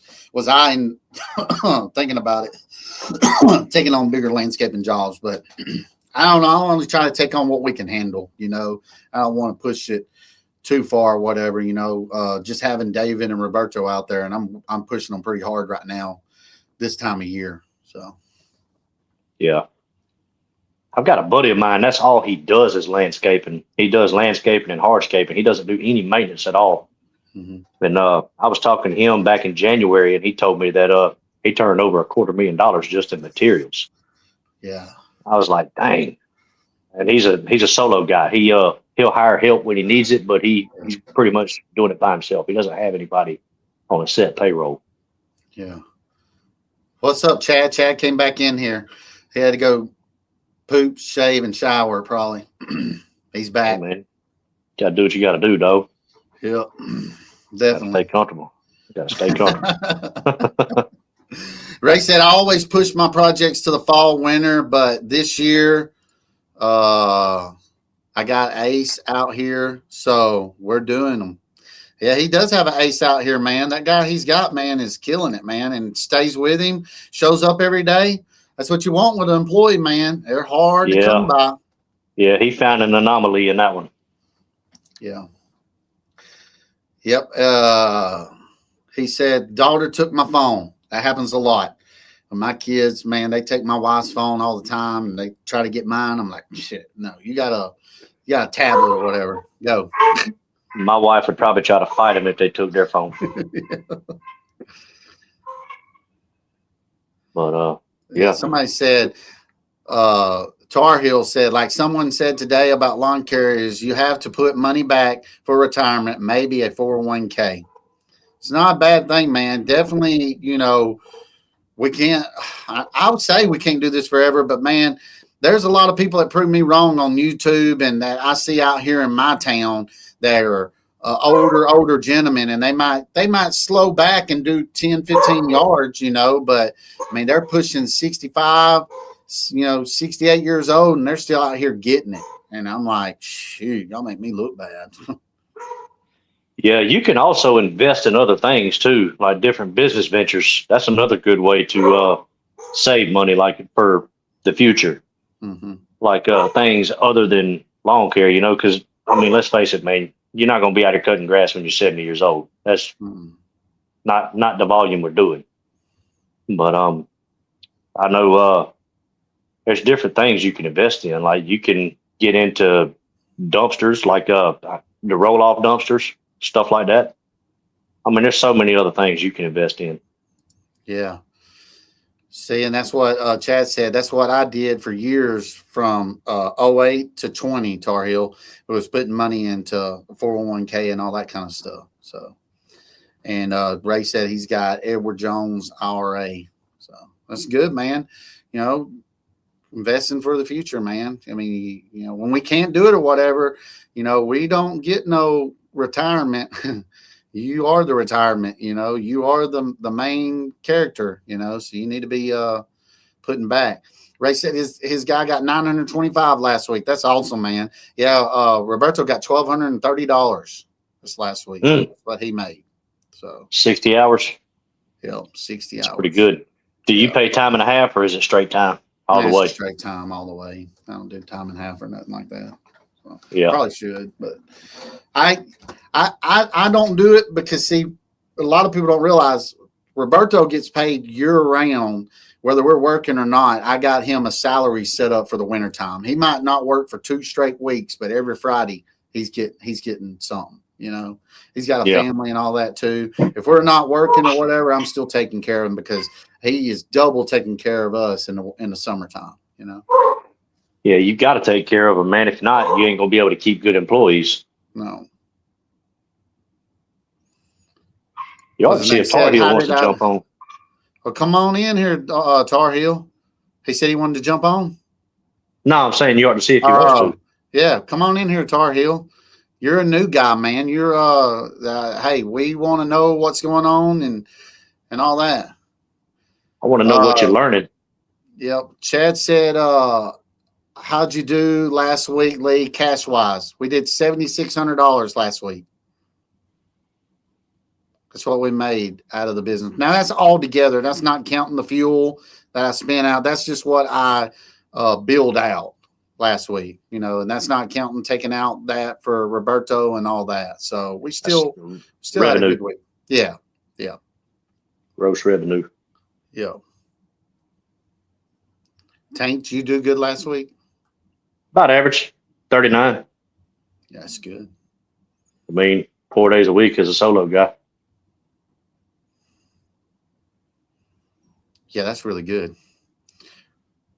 Come on, Chad, since you're talking numbers in here. 11/5/25 was Saturday sod job. Wow. It's a good week. Yeah, no, can't nobody in this little live chat, whatever. Can't nobody compete with Chad, man. He's got that long money. He's got a lot of yards, but then again, he's got how many guys that he had to pay out for that too? Chad, how many guys you got? You paid out 4 guys last week. So, I mean, you can break it down or whatever, not we ain't trying to get technical with each other's businesses or whatever, but, he's got a lot of expenses that come out of it too, When guys hear numbers, and that's what freaks a lot of people out. When guys hear numbers and everything, they're like, oh, man, you're making that kind of money. You're making that kind of money. And it's like, no, you don't know what I'm paying out. What fuel costs. I mean, I'm spending $100+ a day in fuel, and then, all the other expenses that come out of it and everything too. So we're 2 making guys, good money, my son and JJ, his friend. So 4 guys. Yeah, we're making good money still, but it's not what people think. Yeah. I mean, if your yearly revenue is 200,000, you're not putting 200,000 in your pocket. No. Chad works long hours and getting paid. What Ray said. Chad does work a lot of hours. How many hours y'all work last week, Chad? How many hours did it come out being? And see, there again, my density helps my fuel. Exactly right. He said, I made great on the sod job, 470 sod cost, and I spent 6.5 hours laying it Saturday.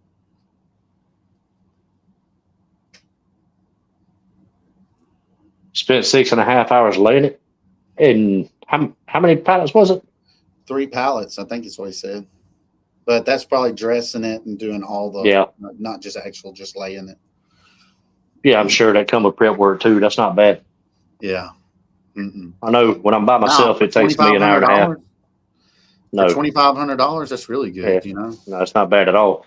I know for me, when I'm doing it by myself, it takes me about an hour and a half, maybe 2 hours at the most to do a pallet. Yeah. Just laying it, that's not including prep work and all that. I try to do the prep work the day before because I'm renting equipment. I don't have the SEL like Chad does. Hey, I had last year, we had to leave and do something. I had that 5 pallet sod job. Roberto laid every single bit of it. It took him 9 hours, 5 pallets of sod. 5 pallets? He laid every bit by himself. Was it slabs or rolls? Slabs. Oh my God. His back was barking, dude. He's something else, guys. I can't talk too good about him because, they'll be auctioning him off on here or whatever. But man, Man, does he work? you need to do what you got to do to keep him happy. I do. Believe me, he's pretty happy. 3 Yeah. pallets. I didn't use a machine much. A lot of landscaping raking involved. So yeah. Those landscaping rates come in handy, but I try not to use them if I don't have to. Yeah. See, my wife said a lot of people don't think about it. The non-talk about stuff, vehicle insurance, which is mine is crazy because we got like 4 or 5 vehicles on it. Your license that you have to pay. I'm paying license on 4 or 5 vehicles.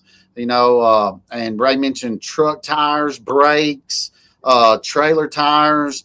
I mean, there's a lot, that is involved in, we're not making a killing out here, but we're living comfortable, we're living good. Yeah. He said, how many more years does Roberto have? Roberto's leaving at 50 years old, guys. So hopefully we got David trained up by then, and he's only 43 right now. So 7 more years. And Roberto's, that's what he's telling me. He's moving back to Mexico. So Saving up and moving back, huh?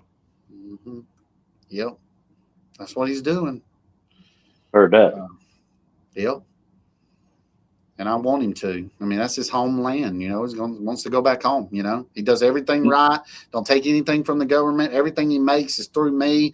And his wife works, at a chicken place or whatever. So they're not living off the government. I promise you. So. Nothing wrong with it, man. I think everybody should be proud of what they are and where they came from, no matter what it is.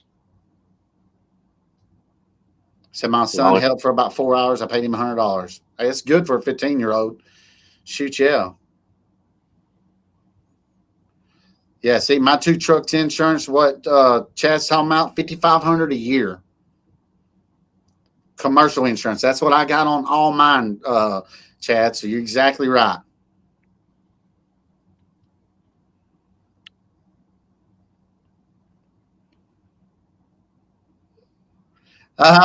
See, look at that. See, he's already a loaner trailer, and he's oh my goodness, guess who just came in here? Look at that. Holy smokes. Who is this? That's Tom. My goodness. Oh my goodness. This thing just lit up. What's up, Tom? All right, we're going to get it fired up now, boys and girls. Dude, what is up, man? Hey, I'm done, guys. I'm done with the YouTube and live. I done got Ray on here, Doc on here. Now I got Tom on here. I ain't got to accomplish anything else. I'm here. It's done. You might as well go to Walmart, get your groceries, and just hang it up, boy. A lot of people's probably wondering what did I have to do? What did our attorneys have to discuss over back and forth with this? It went on for a while, didn't it, Tom? Oh yeah, it did. Oh my goodness. Oh, I was just about to go to bed. I thought I might give you a little dobster. Yeah, dude, I love it. Anytime you want to spend on here, as long as you want to spend, we're happy to have you, man. Yay! And guys, if none of y'all know this guy, go check out his channel. He is killing it right now. He is the mower repair guy, man. Go check him out, man. Love Tom Dobie, repairman. Oh, let me move my camera over. I gotta show you. Ooh, look at Irvin back there. Look at that. I got him right below Trump. Hey, Tom, since you're in here, we had a guy asking a question earlier. Why is his steel equipment getting hot at 90 degrees and it's having a hard time starting? So here's you a repair question, if you don't mind. Because he needs to crack his fuel cap. That's exactly what I said. It's vapor locked. There you go. Steel is bad about that. You gotta crack that cap, boy. I love it. You gotta crack that cap. Gotta crack it, man. And I've noticed that some when I'm filling up the blower and everything. Boy, the pressure that comes off of it when you open that thing up. It'll blow it off. Yeah. Who all we got here? There's Walmart Willie in the building. Oh, we got a pretty good bit of them in here, man. Yeah, man. Y'all show some love for Tom in here, guys. Definitely. We got Chad in the building. We got Walmart Willie in the building. Who all we got in the dang building? Oh God. Yeah, I was just getting ready for bed, man. I'm like, let me check him out. I'm not going to show you the picture of what's down there, but you'll understand why I need to hurry up and get to bed. Okay. Everybody let Tom know you're in here, man. Do a Tom and a thumbs up in the comments, man, and let's let him see who all's in here and everything. Yeah. That's like 17 people in here is what it's showing on my end. We had like 20 at one time, so Jay is all up in this building. Is anybody got any plans of going to the GIE in Louisville this year? I thought about it. Me and my wife actually thought about going or whatever. So, I mean, I would love to go. I think it'd be fun. I'm thinking about going myself. I tell you what, if you've never been, remember you as a kid, you remember the county fair coming to town? Mm-hmm. I think nothing of that anymore. These days, as an adult, the GIE is the county fair you go to every year. That's pretty cool. That's pretty awesome. It is what you look for towards as an adult, really. Yeah, you get to go and play on toys, man. You get to go in there and actually run your mowers, run several new mowers, all type of equipment they got out there in the yard that I've saw over the years in the videos of YouTube, and you get to try them out, man, and see if you like them or not. We've been going many years. I think it's the 22nd through it lasts 4 days. The first day, of course, like me, you have to be a dealer. Of course, I've got all my old dealer tags over there. You got to be a dealer to get in the first day, but it's a 4-day deal. God, go to the GIA. So you're going this year? I don't know about this year. Okay. Last year, I just took a Delta flight and I lasted 1 day and I come right back home because I've got people to understand that I've got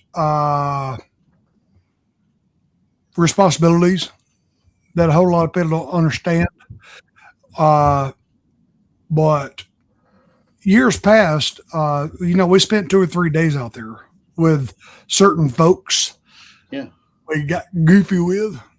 But it's a good way to meet people there too, It is amazing. Yeah.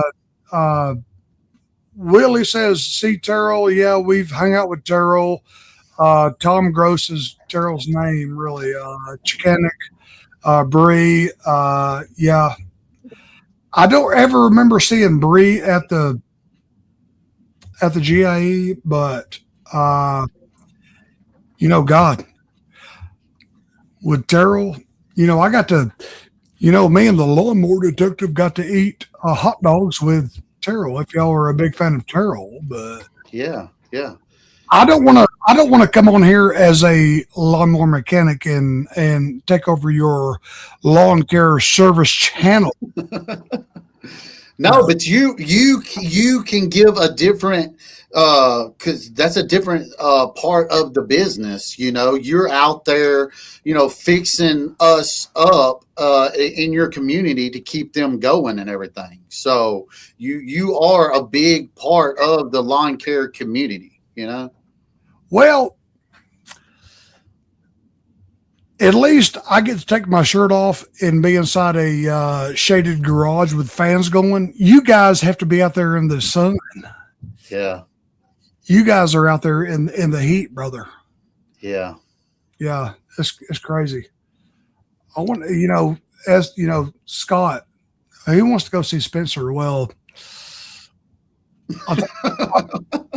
I talked to Terry this morning. I don't believe Spencer's going to be there. Really? Yeah. Yeah. Yeah, it's a mess. I don't know what's going on there, but we're not going to Yeah. talk here. But Yeah. I don't know the whole what's going on, that part of the YouTube thing. I kind of stay out of all that kind of stuff or whatever, yeah, and I'm glad you come on here and you and Tom, you and Doc have y'all show and everything. And, a lot of people, we loved y'all shows over the years and everything. They're great. I didn't want my show to be kind of like that, so I wanted to try to do my own thing. But trying to teach, show people, and all that about the lawn care community or whatever, the side of it. Yeah. What show is it? People, huh? What show is it? Oh, they have one on Friday nights, the Tom and Doc show. well, we are taking a big old break. Right Yeah, now. yeah. I noticed y'all hadn't did it in a little while, but yeah, you should check it out, Tank. It's really good. Is It's it all parody? entertaining. Parody? Lone Stars? Yeah, we used to have a big old thing going on there. Yeah. They got so busy and all this other crap. And Yeah, I've seen it. I'm messing with you. yeah, he's I really can't speak of it, but No, it's not my place to talk about that. So yeah. I don't disagree with you, man. I don't disagree with you at all. well, So how busy have you been, Tom, here lately? Because the grass is growing like crazy, and it's thick. That's when you start seeing a lot of people having problems with their mowers and everything. So have you been ramping up with repairs on people's stuff here lately? well, I am busier than a one-legged ass in a man kicking contest. I bet, because I just took mine to Tri-Green last week. We had a tear breakdown on ours, and they got me in there, got me out real quick. And there's a lot of places right now that are slap full with trying to get people's mowers out. So how quick do you try to get your people back out going, like time wise or whatever like that? As a business that is still open on Google profile, I still pride myself on getting things out in like 3 or 4 days, man. I can knock it. I have to knock it out. I work 7 days a week, and I've been working 7 days a week for many years, dude. I'm not one of these, shops that, it's going to be 3 or 4 weeks till we get your equipment checked in. You're a terrible person. You suck. I ain't going to be like that. I'm one of these guys who can knock it out, man. Mm-hmm. Knock it out. But I pride myself on something less than a week. I really do. That's awesome. That's awesome that you can get their turnaround that quick or whatever. And it shows in the community. That's why you probably get so much work 7 days a week, year round, because people trust what you do. And, it's just like us in our lawn care business. We try to give the best service we can, let them know that when we're going to be there, try to be consistent with that. And that's in all businesses, and Chad just asked, do you have a minimum charge like a lot of these places have? Do you have an hourly rate that you have to go, to stay standard with everybody else? I have always prided myself on being the anti-shop. I don't charge diagnostic. I don't charge upfront, fees. I charge for what I do. And, that's made a big difference. We had 3 shops, 3 or 4 shops in the last couple of years around here close. And now it's me and Linus around the corner. There's no shops between me and South Atlanta. I mean, man, I got the whole West Atlanta area. And of course I'm losing my voice right now. But that's something to be proud about, that you're able to still stay in business, keep your customers happy. You're not trying to overprice, and gouge anybody, and people see it. I don't rate people. I'm doing this as a retirement hobby. It's supposed to be a retirement hobby. I never meant to be a high volume repair shop, but I happen to be the only damn repair shop in the area. And I'm just an honest, very generous guy. I just am. Yeah. Well, Tank, you got anything to ask to Tom? Nah, man, I'm just listening to him. I know he was talking about 3 or 4 weeks before we can get it back to you. He's describing my dealership to a T. And that's a big dealership. Tom just, that's what he's saying. He does it on the side as a retirement plan, but, he did throw the quotations up and all that, he's super slap busy, Yeah. So, I wish everybody else saw it that way. Yeah. Took pride. He takes pride in, his customers and what he's doing, And No chance you going. I was going to say, all you got to do is look at my Google Business reviews, man. It's all about the reviews. Yeah. Yeah. Oh yeah. It's about your reputation. We heard about that. You gotta be number one in your area, So I have heard that. So yeah, I'm number one in my area, but I'm nearly the only one in my area. I'm first. Oh, wait a minute. I'm the only one here. I'm not working on your Craftsman weed eater. Yeah. But you work on all types of stuff. So do you have local commercial people that come to you that do it commercially, or is it all just home owners that you work for? I have quit working on anything. If you're a commercial guy, if you have a lawn care business, I will not work on your stuff if I think you're using residential tractors and push mowers. And I will not work on zero turns anymore. I'm retired from that. I'm trying to be retired. Yeah. And I'm still staying more busy than I can imagine. I don't work on zero turns. I don't work on commercial equipment. I don't work on anything I think you're using in a commercial capacity. Yeah. You can sock it. And I have no problem telling the customer to carry their crap somewhere else. Yeah. Yeah. Because they're abusing it. It's not made to run commercially, and they can't depend on you to keep it going, If a guy brings you something like a riding lawnmower and he cuts grass, you're going to be the last person to have your name on the equipment, and you're going to have your name on it. You're going to be married to it. Mm-hmm. And I will not. I have gotten so damn picky about what I take in. Mm-hmm. You got to be special to be one of my customers, and I've earned that. Yeah, for doing it so long. That's the same way that we look at it when everybody's asking us, why don't you take on this many customers? Why don't you take on this customer? Why don't you take on that? I've got a lot of my customers that's been with me 15 years, and, it's hard to keep growing when you can't find labor, but I don't want to take away from my true customers that help pay my bills every year, to feed my family and everything. I don't want to take on new customers to mess up the relationship I have with the customers that do take care of me, so. Yeah. I'm trying to read the comments here. How much supplies and parts does Tom keep in stock? I'll probably spend $2,000 a month on air filters, oil filters, spark plugs. I spend a couple thousand, and this is a single guy with no wife, kids, mortgage. This is just me in my garage as a retirement hobby. I spend $2,000 a month on parts and supplies. Yeah. That's just to keep carburetors and all your stuff. That way, when customers come in, that's why you can do your turnaround rate a whole lot better. You already know the type of equipment you're going to get rolling in, so you stock up on that stuff to have your return rate a whole lot better.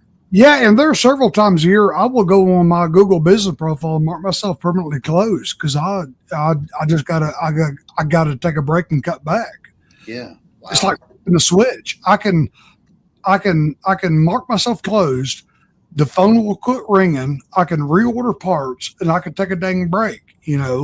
My busy time of year is March through, February through April, and then, the late fall, where a lot of people will bring me pressure washers and generators and chainsaws and leaf blowers and stuff that don't crank because they've been set. Yeah. My biggest thing is keeping parts in stock, aftermarket parts or OEM. I use a hell of a lot of aftermarket stuff, Chad. I use a heck of a lot of OEM stuff. Mm-hmm. So it doesn't matter. It's both ways. You kind of like both ways, but you got because I've saw your videos before too, where you had trouble with some aftermarket carburetors, but you named a certain name of a carburetor that you like better, even though it's an aftermarket carburetor, but you have turned to find out that one works better than the other ones that you can buy. Yeah, with the aftermarket carburetors, the Ruixing and the Walboro or Nicky, you have to look at Amazon. When you go to Amazon to get aftermarket stuff, you have to look at the seller. Who is selling this stuff? Is it HIPAA? Is it some Chinese company? You got to look at the reviews. Mm-hmm. Okay? If they sold 12,000 carburetors in the last month and they got a 3.8 star rating, don't buy the damn carburetor. If it's HIPAA, and also, even if it's HIPAA, when you put the intake manifold back on it, it's always going to rub that choke flap. It's always going to rub. Yeah.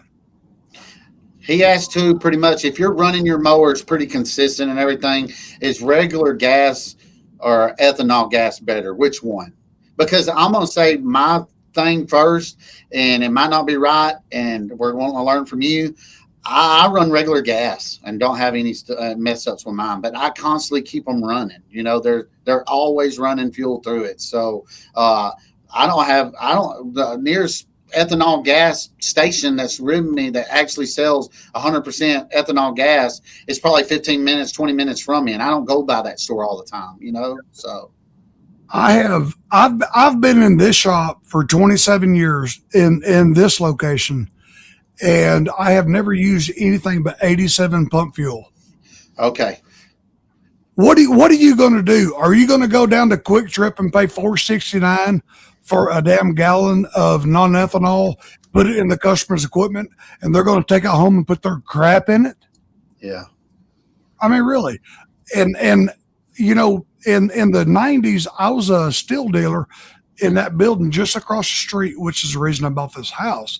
Mm-hmm. I was steel dealer, and I bought everything steel had to offer. Okay. And I have used every bit of that equipment every weekend for 27 years. And I have never done any maintenance to any of that equipment in 27 years using 87 pump fuel and steel oil mix. Yeah. Which oil mix do you use? The orange one or the silver one? Orange. Yeah. I've never used a steel, the silver. I've never used it. You talking about the little 1 gallon bottles? Yeah, or 2 gallons or whatever you mix it with. The orange bottle? 1 bottle per gallon. Yeah, just regular orange. Yeah. I've always bought the silver. I didn't know. I've never looked at the orange. I thought it was for something like bar and chain oil or something. I wasn't sure. The silver is a synthetic. It's a synthetic blend. Yeah. Which don't matter. Yeah. Huh. Yeah, I'm the same way, Chad. I run it in my weed eaters, blowers, 87 regular gas, and all my equipment, my trucks, cars, everything. And I've not had a whole lot of problems with it either. Why everybody's always like, you got to run ethanol free through it. It'll run better. We're running them all the time. No, you don't. So. Yeah, I run non-ethanol in all of my 2-cycle stuff, but when it comes to mowers, yeah, I'm going with regular unleaded. Yeah, if you run it regularly, you don't have to worry about it. Just keep it, circulated, and you don't have to worry about it. Mm-hmm. Yeah. and a lot of us do. I mean, a lot of us are commercial running where them things are running nonstop. You know, we don't have them setting. You know, well, we might have them setting probably maybe 2 months. You know, on some things, 2.5 months. But usually, I go out there and crank it up. You know, over the winter months. And I'll run my mowers for 5 or so minutes. You know, in the heart of the winter. I have people that bring me Echo blowers and Husqvarna weed eaters, whatever you bring me. They always want to buy this. What is this True Fuel, which is a 90 octane? It's it runs too damn hot for the engines. And it's just a nasty fuel that the first thing I do is dump their fuel and I put my fuel in it and it's fine. You'll give it back to them, adjust the carburetor, maybe clean the fuel filter, air filter. They'll bring it back. I'm like, okay, I just put my name on it. I'm married to this piece of equipment right now because you're using this crazy ass fuel. And it's just stupid. You don't need that True Fuel stuff. It's like $20 a gallon. Yeah. It's not worth it. Yeah. What is True Fuel? That's the stuff you can buy in the can. You know, it's already pre-mixed. Oh, yeah. That the metal can. I know what you're talking about. Yeah. It's a high octane and all that. And he's right. I mean, and a lot of problems might be because they're bringing them to them because they're getting them too hot. They're getting the heads too hot. They're, and they're having piston problems and all that because that octane and that fuel's so high rich. It's running that. They're thinking, oh, it's running better than it's ever ran.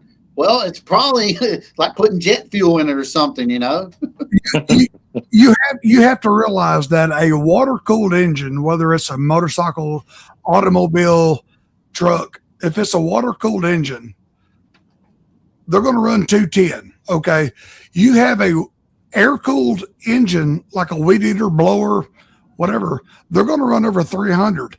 Okay, now you're going to put 90 octane in it, which runs a hell of a lot hotter. You're going to burn it up. You're going to burn it up. It ain't good for it. And I don't want to insult anybody that's had good luck with True Fuel or anything like that. Whatever works for you, man, in your area is great. Yeah. I applaud you. Keep using what works for you. Yeah. But as somebody that's been doing this, 40 years, that's all I've ever done. For 40 years, well, it's not I've ever done, but I've been doing this for 40 years, and I've gone to Briggs and Stratton school. I've got all 4 of my OPE certifications. I'm even a certified master carpenter. I'm a certified master locksmith. I've got all these certifications that don't mean a damn thing about lawn care equipment. I'm just saying lawn care equipment is what I've always done. Yeah, that's awesome. That's awesome that, because you retired from the school system. I've heard your story. A lot of us have heard your story and everything. And then, you do this as a hobby / retirement thing, but you got so much knowledge in it and so much that you bring to the table. That's why I like watching your channel because, you're teaching us. We can't bring our mowers to people all the time, because they might keep them too long.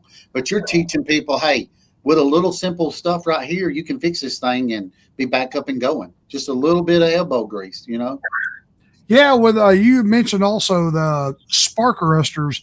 I'm not legally able to flick them out. I have to clean them. Yeah. In the business. But let's see here. Chad says still reps push the gray can. It's a synthetic blend. Orange better. The same orange. The gray is no better. Is no better. Just get yourself some orange. As long as it's a Stihl brand, you're good. Don't warranty. Yeah, if you don't use a gray, if you buy a new Stihl product, okay, they're going to give you an extra warranty if you buy a 6-pack or 2 6-packs of Stihl oil. They're going to extend your warranty, and they'll even further if you get the gray packs of the synthetic blend. I will only use still, but yeah, I would not go to. I can't tell you how many times I've had customers go to Lowe's or Home Depot and get the real cheap stuff, and they'll mix their gas with it, and it's like infant syrup, man. The quartz in the carburetor can't suck it up. They can't do it. It's ethanol shit. I've never had a problem with Tri-Green warranting my steel stuff, and they all know that I buy the um, orange mix. They've always, if it's still under warranty, because these weed eaters, they go like 1 year, I think. I'm not sure. And I have one go out, took it to them, and they know me really well. And I buy 6 cases, at a time of their orange stuff, and they've never said anything. I don't know about that. Y'all might be right, but I've never heard them say, "Oh, well, you used the orange the whole time you come in here. We're not warranting that thing. You have to buy the silver." I've never had that happen to me. That's bull crap. Bull crap. Yeah. And it swears, if I hear Bree's name one more time, What name? swears by it's snake oil, man. Don't ever buy any kind of fuel treatment. It's stupid. Yeah. Like even stuff that you put in, they say over the winter months that keeps it going or whatever. It's dumb. Let me do this. Damn. Y'all get my opinion on that crap. Yeah. I just run. I never put anything, no additives or anything like into my fuel, or whatever. But like I said, I'll crank them up and let them run for 5 or 10 minutes in the wintertime just to keep everything going or whatever. But I don't run them long. But man, I don't ever have any problems with stuff. I mean, there again, once we're weeding these banks with these 2 or 3 FS70s because they're light, and I go through, one every 2 years. Well, I mean, we wore the things out because they're putting 20 hours on the banks on them things, so, and that's every other week. So if they'll last a year or 2, I'm happy. You have to look at your weed eaters when you're on a bank. You have to look at where the fuel filter falls in the tank. If your fuel filter is up on the high side of the tank, inside the tank, if that thing starts sucking air, you're going to run lean, man. You're going to burn them things up.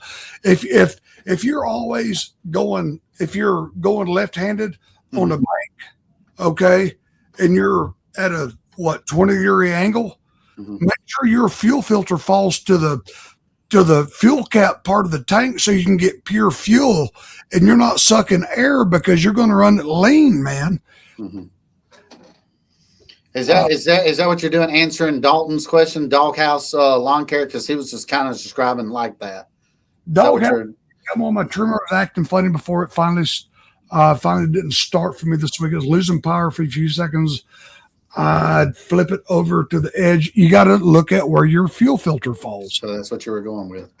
You got to the fuel filter in a 2-stroke piece of equipment, especially in a weed eater or blower, is weighted. Okay, it's got a weight in it. It's going to fall to the bottom. If you flip it over to edge, if you're on a bank, the fuel filter is weighted. It's going to go to where the fuel is, and if you starve it, you're going to kill it. Mm-hmm.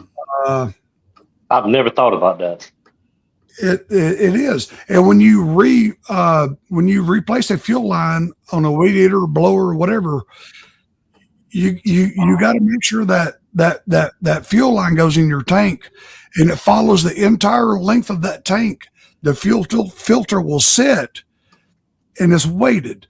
If you flip it, if you whatever, it will fall to the low side. It will always follow gravity. Mm-hmm. That's the way Yeah, that's something good to know, Yeah, that's a really good point. My guys have probably been burning the weed eaters up because of that, because they're on the bank, like you're saying, and they get low on fuel. And when they run out of fuel, like Roberto's good about keeping the bottles of fuel on him. He's got like a pouch, like what you have your hammer and your tool pouch with, and he'll put 2 bottles of mix in that pouch, and he'll just fill it up as he's going down the banks and stuff. always keep the tank full. Mm-hmm. Chad asked, the stable doesn't know. It's all snake oil, Chad. It's all snake oil, man. and Terrell's year long show. Yeah, at 87. If you even I tell my customers, go out there in the wintertime and crank it up, let it run for a few minutes once a month. Man, your stuff will. I have all my stuff. My Toro commercial, I've had it for 27 years. It's 43 years old. I've never done a damn thing to it. Wow. All my still equipment's 27 years old. I've never done a dang thing to anything because I use it a few times during the winter. Do you have the FS90? I've got the old original one. I've got the FS85, the FS 85. Yeah, 85 and the 90 was similar. The 66, which is early 90s, which is my go-to weed eater. It's old enough to I have graduated and retired from the military. Everything I own is old enough to buy alcohol, even my cars. Mm-hmm. Chad, I believe still is the best equipment, but you have to travel a half an hour to a dealership.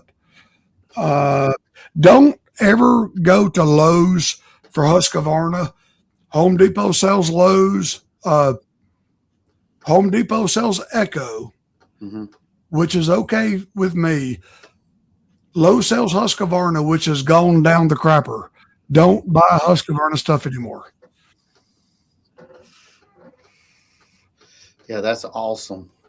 I like there's a lot of good information that Tom's throwing out to us right now, especially, make sure the fuel stays fuel in it, because I didn't know that, and that is probably what happened. It's burning it up. So if you lay it down to get a drink of water, crack the damn tank. Do you remember when you were kids, your dad would take you to the hardware store to buy a new weed eater? Mm-hmm. Okay, the guy in the back, the mechanic, would pour gas in it, and he would show you how to use it, and he would check it out. Mm-hmm.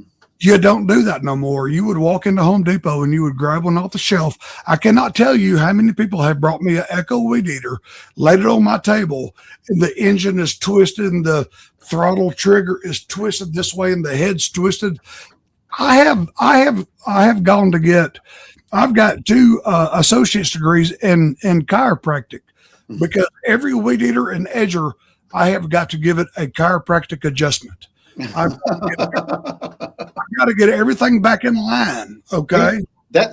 You're right. A lot of equipment that people buy, they don't have somebody showing them what you need to do to keep the thing going, or the simple things to do on it, or whatever. You just, like you said, you buy it off the shelf, take it home, put fuel in it, and start going with it. And it's the same way with, they know me at Tri-Green, but I notice when I buy a weed eater, where I just grab it off the shelf, go over to the counter, buy it, and leave.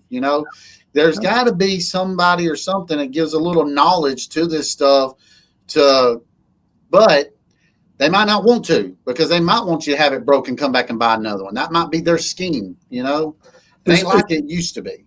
Is that Scott from SL Services? No, I think it's Brandon. I think his name's Brandon. Yeah. These days, man. Not in the last 4, 5, 6 years, man. Not Husqvarna, but yeah, the old ones. I was a Husqvarna dealer back in the mid 90s. I was a steel dealer back in the 90s. I mean, damn, I did everything back in the 90s. I was a stripper back in the 90s. Pretty good occupation. Yeah, good. I bet you made a lot of money doing that. Hacking that leg up. Now I got that lift table in that.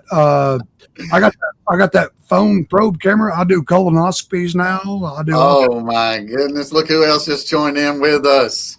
Wow. What's up, Warriors? What's up? Is my brother. I'm Tom's biggest fan, so I saw him on live, and I had to come worship him while he was here. Yeah.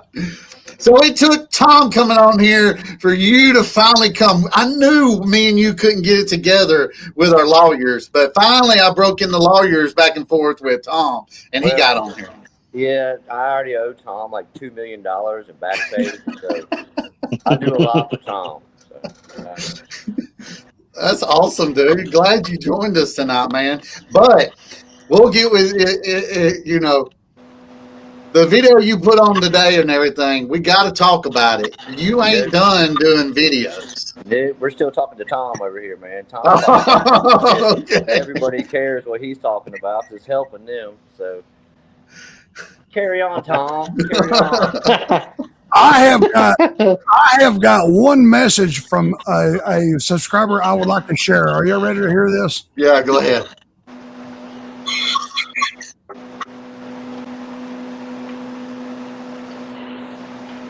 Did y'all hear it?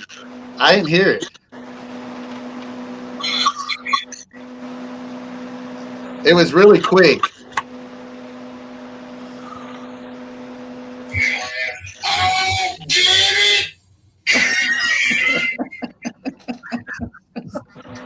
I heard it that time. Yeah, man. So What's up, Randall Carter? is done with some mulch this season. I still got more mulching to do, guys. That was just the end of the mountain. Well, I tell you what, if I saw one more scoop of mulch, I got about 3 hostages I need to let loose out there.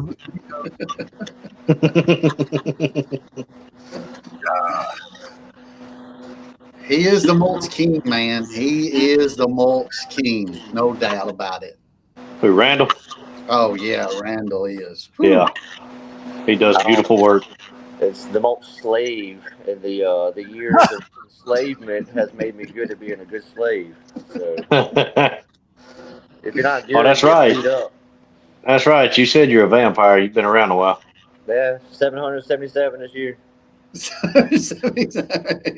Vlad the Inhaler. Still I'll tell mowing grass. Still mowing grass. You've been doing it a long, long time, buddy. Yeah, I really have. Started when I was 15, so 49 right now. Been a long trip. Somebody said, ain't you from Virginia, Randall? I am. I hang out in the mountains of Virginia. Yep. he is a vampire from Virginia. Yep. The original Virginia's across the pond, as they say. It's in the old town. Yeah. You know, I was going to go to bed, but he forced me to crack another. You can crack the brewskis, do whatever y'all want to on this one, man, on this live. I'm good. I saw Tom, and I was like, well, I'll sit down and pack one up and hang out with Tom for a little while. And Lee and Tank. And I enjoyed Tank's video the other day when he was ranting and raving about his kids and being a dad out here. That was quite amusing, Tank. I got a good chuckle out of that one, bro. I appreciate it. Well, I'm gonna be honest with you, man. It's a lot of the stuff that I put on there, I probably shouldn't, but it's basically just me documenting my journey, man. Yeah, that's how I started out. And just letting people know how frustrating it can be when you're trying to teach your kids a way to make money. Yeah, it's a lot easier to fire a individual you don't really know or have any connection to than it is to fire a kid. So. Yeah, I would never fire my kids. Yeah. There you go. Yeah, Randall knows all about that, man. So Dalton and them, man, they do a great job for you, man, to have your boys out there and doing what they're doing, man, and teaching them life lessons and all that, man. That's great. Yeah, it's been the best years of my life out here mowing is when they got old enough to help me, and Soulmate comes out there and helps me. It changed my whole perception of who I was and what I was doing in life, and it made the days very, very enjoyable being with my family. So, yeah, that's awesome. Yeah. So we're gonna talk about what you did on that video, what you posted on that video, and everything. What's going on there? I didn't do no trim bushes and clean a fish pond and put some mulch down. What do you mean? No, I'm talking about the this is your last video. That ain't right. It might be, man. I got other stuff I'm focusing on, so we'll see what happens to this little YouTube channel. I'm going to start posting a lot of shorts because I know it's easier for people to watch a short, and if I can motivate someone or crack someone to F up on a short, then that's what I'll go ahead and do for a little while. Because long-term videos, they take a lot of time and effort, and no one really gets much return on it. You know, when you can ask anybody that's out here doing the YouTube stuff, there's no return on it except for the community that you build and the people that you help out. But, Yeah. It's just transitioning to different things, and I didn't say I was going away, Yeah. but the long form videos on my day to day process and what I do, it's probably not going to be any or few to none. Yeah, as you know, I've kind of slowed mine down too and not posting so much or whatever on long-term videos, man. I get frustrated, but I still get, my 130 something views, and I'm very grateful for the ones I get, but I'm not getting no subscribers. And, it does. It gets, it gets in the back of your mind like, man, maybe my channel is not, that entertaining or whatever, which my channel slowed down when I went managing, and sending guys out and all that. I don't want to be one of them channels that's just going to sit in here and try to sell you something or try to make you buy a course where you can run your guys like I'm running my guys or nothing. I'm not trying to do anything like that. I'm trying to be real with everybody. I don't want to accept anything from anybody that, that don't really support me or anything, Yeah, it's all up to you, like as a YouTuber, to figure out what kind of channel you want to have and what you want to focus on, and whether you're gonna be worried about making money and promoting other things to make more money. I mean, you can make a lot of money doing this stuff if you jump in that side of the YouTube world, but it's just like Terry said this morning, every channel is going to go past its heyday. It's going to be like a TV show, man. Every TV show runs its path, and it's going to be over. Yeah. It kind of is what it is, but it's up to you to make it what you want to make it.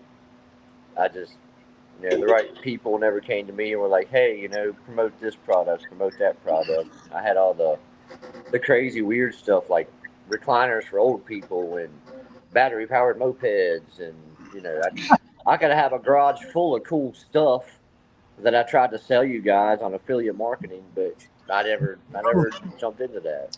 Yeah. I get it. I delete 5 emails a day. Somebody wanting to collaborate on a product. I'm not that thirsty. Nope. No. I get it. And Skag should be promoting you.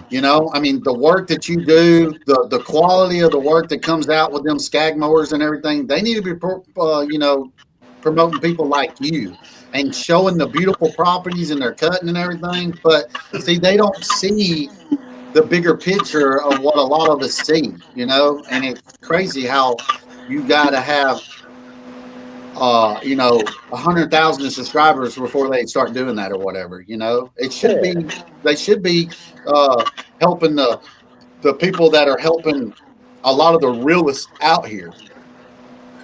Yeah, I can see that side of it for sure. But hey, man, they sent me a bumper sticker and a hat or two a couple of years back. Oh wow! There you go. That made me feel good. For the $40,000. For the $40,000 I spent on their mowers, I got a free hat. Hell, you can go to the GIE and get a whole bag full of hats. Right. For free. Right. Exactly, guys. Without buying a mower. I can't. I've been with John Deere for about 9 or 10 years, and there's no telling how much I've spent on John Deere equipment and everything. And the last 2 mowers I bought, I spent over $30-something thousand, and my sales guy's incredible. My guy's awesome. But I will I do rag him about this, and he still ain't gave me one. He didn't even give me a hat when I bought both them mowers. I'm like, dude, I've bought mowers from you for 10 years, and I've never received a hat. Yeah. I mean, like when you're talking about YouTube stuff, it all comes down to your image, and you have to have the right image for all that stuff. Yeah. And I'm not that guy for the right image, man. I'm out there working on $1 million hose and a shirt on. I got tattoos. I mean, I had a beard down to here. Yeah. So it ain't like I was, gonna sell to the rich homeowner Rick over here watching it from his barbecue stand, thinking about what he wants to mow with next year on his lot. Yeah. You It know, is what it is, but I was never upset about that. I've had a really good time doing the videos, and Yeah. you know, I've learned a whole lot. You know, going through the process of it, and I understand YouTube now, and you know, it was cool. It was cool, but you know, it's kind of like it gives you so many ups and downs once you become a YouTuber and you put your heart and soul into it. It really does like throw you into emotional states of ups and downs, and it kind of like it throws off your high vibrational resonance of who you are. Because without the YouTube involved, you wouldn't have those downs and fluctuating emotions involved in your day to day life. there you go, man. Every morning you wake up and you check your analytics. Do you do that in your business? Hell no, you do not. Yeah, it's really like and you wonder why so many people want to get into it, and then they get into it, and then end up disappearing afterwards. Yeah. It can, if you allow it, it can grasp a hold of you, and it takes over your whole mind to where that's what you're interested in. You're checking all your analytics. You're disappointed when you put a good video out that doesn't get any views, and you know the video that gets 80,000 views or whatever, you're scratching your head because you took 10 minutes and threw it out there just to put a video out one day, and you don't even know why it got all those views. So it's really like I'm just tired of it. You know, I learned how to control it when I took the 8 months off. You know, and that was because of injuries and near-death experiences and all this other stuff that I went through. You know, in that time, but it was just a good time to just separate myself from caring about YouTube and just be me again. And I was requested to come back on this year, and I don't know, it just didn't. It doesn't make me feel in a high resonance of happiness. So, yeah, I'll just move on to something that's I get it. going to bring that to me. You know. Yeah. You know, I was talking to Shane. You know, Shane's views have been down. I'm like, you know, you could put just like I've done in the last 2 months. I've had to put the camera down and just work. And you can get so much done and make so much more. And you know, I got like 4 cameras back there. You're actually recording yourself. You can get so much more done and make more money than you could dealing with this, you know, YouTube crap. Yeah. It does take a lot of your time, especially when you're first starting off and you don't know how to make it quick and easy. You know, I used to come home with 180 minutes of footage and have to edit it down to a 22, 25-minute video that someone would actually take time to watch. And that would take about 3.5 hours. And I wouldn't get home from work till 7, 8 o'clock at night, and I'd be up till 2, 3 o'clock in the morning doing this YouTube stuff. I did that for like 2 years straight. And, you know, it takes a lot of effort, but, yeah, it's just not worth it sometimes. Like, you know, when you put effort into something for 4 or 5 years and you don't get the returns that you were looking for when you first start on the adventure, it just makes you stop, evaluate the adventure, the effort, the energy, and be like, okay, well, maybe I'll go this direction for a little while and see what that does. Because I've never been one to be set in. I'm not even happy if my garage is the same setup for more than a year. I got to change everything around. I got to change. Like, I'm good for change. I love change. I don't know. So, I feel you on that because, like, my headspace has been just all over the place here lately, you know, with the whole YouTube thing or whatever. And I kind of get what you're saying, where I was getting too. I get too into things, man. Like music, I get way too involved, and it starts taking time away from my family. And YouTube has kind of done that to me in the last year too.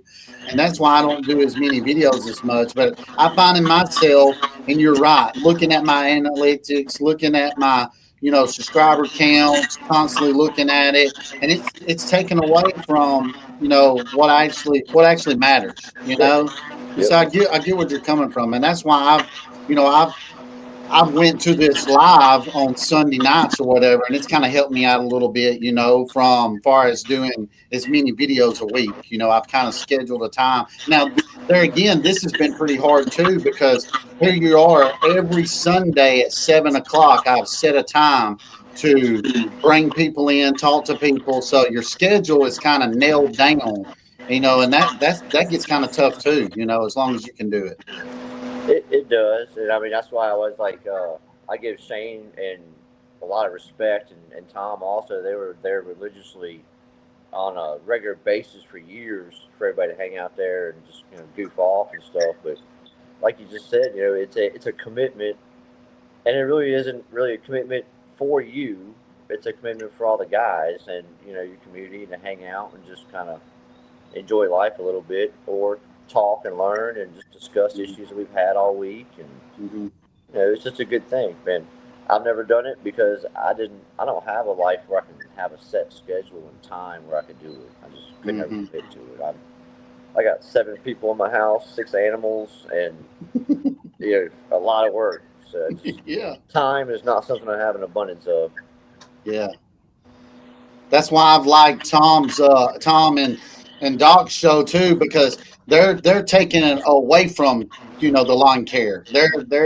Let's cut loose for an hour, and get your mind off of lawn care and stuff. Then my channel, and then what I'm trying to do or whatever. But there's still that majority of people that want to learn the lawn care side of it and everything. And that's what I bring. Yeah, for sure, man. And I'm sure everybody here hanging out enjoys you doing it, man. Even when I'm not, commenting or doing whatever, you're usually on my phone while I'm driving or traveling or whatever. But, I saw that you've commented before. Hey, I'm on here, I'm watching, but I'm walking my dogs in these beautiful areas that we like to see at the end of your videos. Because they are some outstanding views. And I've told you time and time again, I said we don't get them views unless you want to see cows out in pastures and donkeys and all that. That's what you're going to see where I'm at. I love it. What's the temperature in Virginia right now? Feels like hell. I feel like you're living in hell right now. Look at his background. Has it hit triple digits yet? So this week we intentionally busted ass to get done, and we took Thursday, Friday off, Saturday and today. And my whole intention of the day was to stay in my garage with my dog until the sun went down. It was just so hot. I mean, it hit 100 degrees the last 3 days in a row. Yeah, wow. That's like actual temperature wise. So, and we're still in a drought that started back in September last year. Wow. The lake that I show you guys, that lake that I'm always at is 15 feet low. Wow. And Damn. it's like a desert around that place. It's pretty bad. I don't have any crazy. grass to mow. I have no grass to mow this month probably. Even the irrigated yards are just sitting there looking at me brown. Wow. I was like that March and April and the first half of May. Yeah, we was too. But like right now, people were just allowing me to come out. We had a big thunderstorm just a second ago. I mean, it flooded at my house. I thought it was going to mess up the live, but it didn't. But man, we had a flood come down. So our grass is growing like crazy right now. Yeah, I'm kind of jealous about that, but I got a lot of bushes to trim. So that makes up for it. I don't want to trim. You got a lot of mulch to put out too. Yeah, there's a lot of work to do, but yeah, I watched Randall's video today about trimming them hedges, man. I've got over 800 feet around my own house that are over my head, 7 feet. And I have to trim them every 2 weeks, man. Every 2 weeks. That's a job, man. With the ladder. I saw your boys, man. You got one doing the side and then one doing the top. I'm like, 700. That's crazy. Did you say 800 feet? Oh, God. Dude, that hedgerow I did was a football field length. Like literally, it's a football field length. That's what the boys trimmed. Yeah, I've got 0.25. I've got a quarter acre, and I've got a hedge all the way around the property. Yep. So it's like a cover to cover your property from everybody else's. And they're 7 feet tall. And like Randall said, in the direct sun, they get so darn wide, it's hard to do it. That's what the problem is. They get so wide. Yeah. Some of those sections on that hedge that they were cutting are 8-10 feet from where the ladder's sticking straight up. You got to extend 8 to 10 feet out. So even with extended trimmers, you're leaning way over, or you crawl into the bush itself and just kind of. Yeah, and Arms are out. Yeah, oh yeah. And what the problem is, on the other side of the hedges, the ground goes way down to the street, and you can't do it from that side. You have to do it from one side. It's like, God. Yeah, the other side of that hedgerow was a 20-foot wall. Oh, yeah. Just dropped 20 feet down to the woods. Oh, yeah. There's no getting the other side of that unless you're going to get a 20-foot extension line on the backside. And yeah, you're going to hang a helicopter on that one. Yeah. We got them apartment complexes. There are like 3 of them, and they got probably like 300 bushes to each apartment complex. They go all the way around the whole each apartment complex section. And dude, it is rough. Your arms are wore out when you get done. We don't try to do them in the middle of the summer, man. We do them at the early spring, and then, or right before it starts getting hot, and that's when I schedule them. And then we do them again in the fall. I don't try to do them in the hot season. Most of the time, you try to get the stuff trimmed right before Memorial Day. Yeah. And then you can trim it again in the fall, and that usually suffices, especially for the apartment complexes. Cause I was when I started doing those, and I know what you're talking about. I mean, that's what I learned on was complexes full of shrubs, man. It was and they'll be tall, small. It doesn't matter, man. We got some that's like 8-10 feet tall, man. And I get what you're saying, man. You got to get a ladder, and that's why I love nowadays having the long extension, articulated steel, trimmers to help out. But dude, them things are heavy, man. You're running them for 20 or 30, 40 minutes. Your arms are dead, Yeah. If you don't have a scar on each side of your quads right here. I do. I think every guy's been out here doing a hedge trimmer for a long time has scars right there where they just relax the hedge trimmer like. Yeah. I got little triangles going across my leg. I got little cuts. I've done it. Yeah. And Randall, is he accustomed to Agnes? Them things will stick you like crazy. The thorns that come off, and then the things that hang over, and you got to cut them. God, I hate them things, man. And when they stick you, it's like poison in them, man. Your arms and everything will be sore for like 3 or 4 days.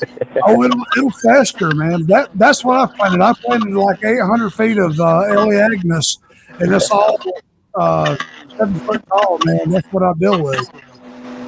Dude. Wayne just said, "Hey Lee, Tank, no, don't know the other people in here. That is Randall up under me from Elite Life Stories. That's your Wayne knows who I am, man. Who is it? That's Wayne, man. Yeah, he should know you. And then the other guy below Tank, that is Tom Doby Repair. Check them out on YouTube and give them a shout out, man. Give them a subscribe." What's up, Wayne? I think I might do a video on trimming all my Agnes. Yeah, do it, man. It's a bit. Since you already got to do it. I want you to be mic'd up, Tom, when you're doing it too. I want to hear every cuss word, every cuss word. Man. Why is he breathing so hard? Why is he breathing so hard on the camera? Dude, we're working. Fuck. How long does it take you to trim them, Tom? Well, if I cut them down to where I've been trying to cut them down to for the last 4 years, I can run across and do it. But man, you got to get the ladder out. You got to stretch as far as you can. Move the ladder. It's almost an hour. It's an hour. got these hedges. And when Tom trims the hedges, he gets a helper, but his helper doesn't rake or clean up. So they just bring him another beer. They're like, "Here, man, just keep going, just keep going." Hey man, beer makes everything better. Hey, man. All right. It makes Tom happy, man. That's all. Yeah. All right. Wow. We got It another makes me person. forget about how mad I am. We got another person coming in. Well, we got some people in here now. Walmart Willie. Willie in the building. Yeah, how's it going? Can you hear me? We can hear you. We can't see you. You're gonna have to put some light on your face. I'm like out back on the porch. He's out there on the porch. It's kind of dark, so I just have to stay. I guess stay. You got an outside light. You got a light on that back porch. Yeah, I guess it'll work. I'll probably draw the bugs though. Oh. I might could go in, but my grandkids in there, they'd be all over me if I go in. I just thought I'd hop on for a minute and speak to Tom and Randall, and I hadn't talked to Randall. And we appreciate it. Roseanne is in the building. Yes, she stopped by to say support our channel and everything. Thank you so much. Appreciate it. Hello, Roseanne. How you doing, Willie? Good to see you, bud. Let me tell you a little story. About 3 years ago with my hedges, man, I went on Amazon and I got a set of sheetrock stilts.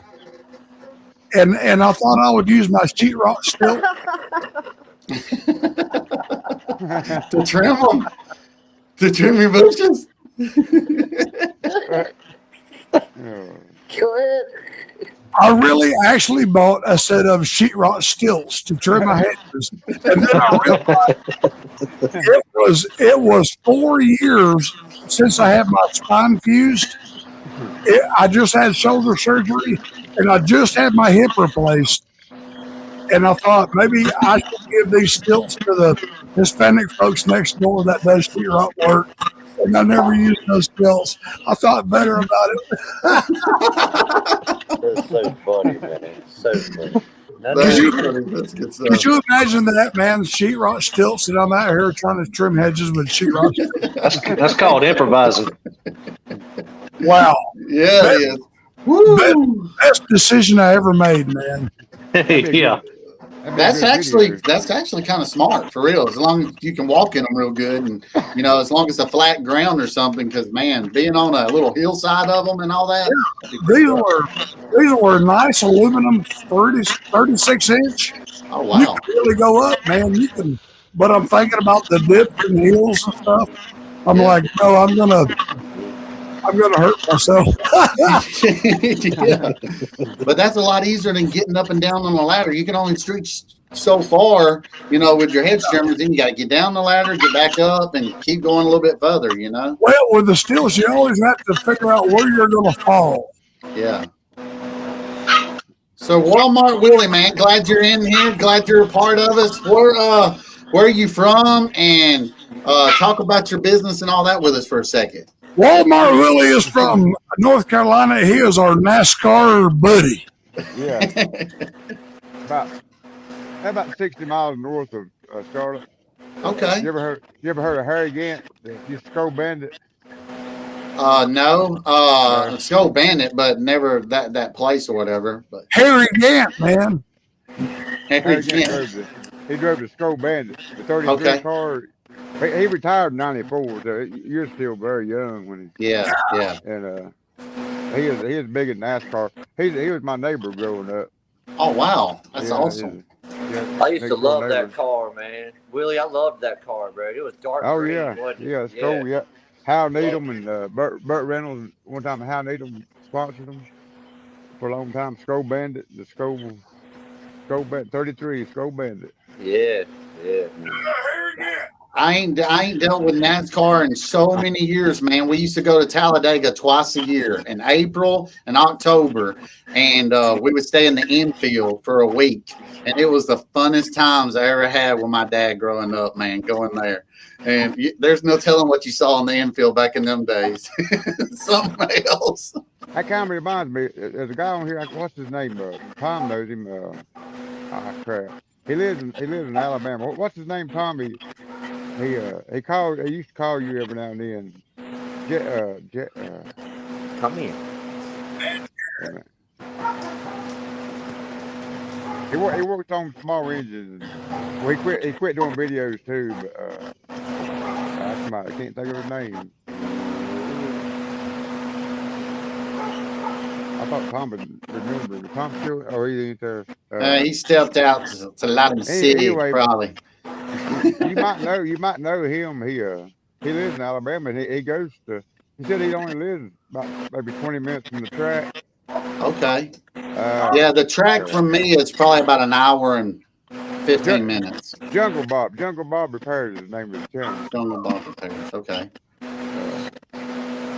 might Now, not I know was him. a big Bobby Allison and David Allison fan back in the Yeah. day. That's what my dad Yeah. loved. That's back when Harry raced. Harry Gant. Yeah. Yeah. I actually went to Hickory. Harry was doing the signing, where he met people and signed stuff, and Bobby Allison was there. I actually met Bobby Allison. Yeah. Yeah, it's pretty neat. Yeah, Yeah, that's called awesome. Jungle Bob. Jungle Bob. I thought you might know. I know Tom knows him real good. Okay. I hadn't watched NASCAR since probably 05 or 06, somewhere around in there. Yeah, I don't watch it anymore.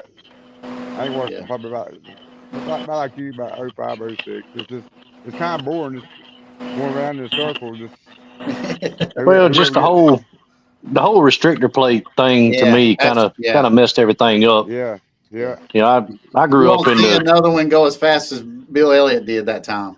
mm-hmm. I think What he about still holds the record of the fastest lap or fastest car, something like what, 216 or something? 215 he was going or something. Yeah, 219 or something like Yeah, that. yeah. Yeah, it was you out know, of this. Yeah, That was growing up. amazing.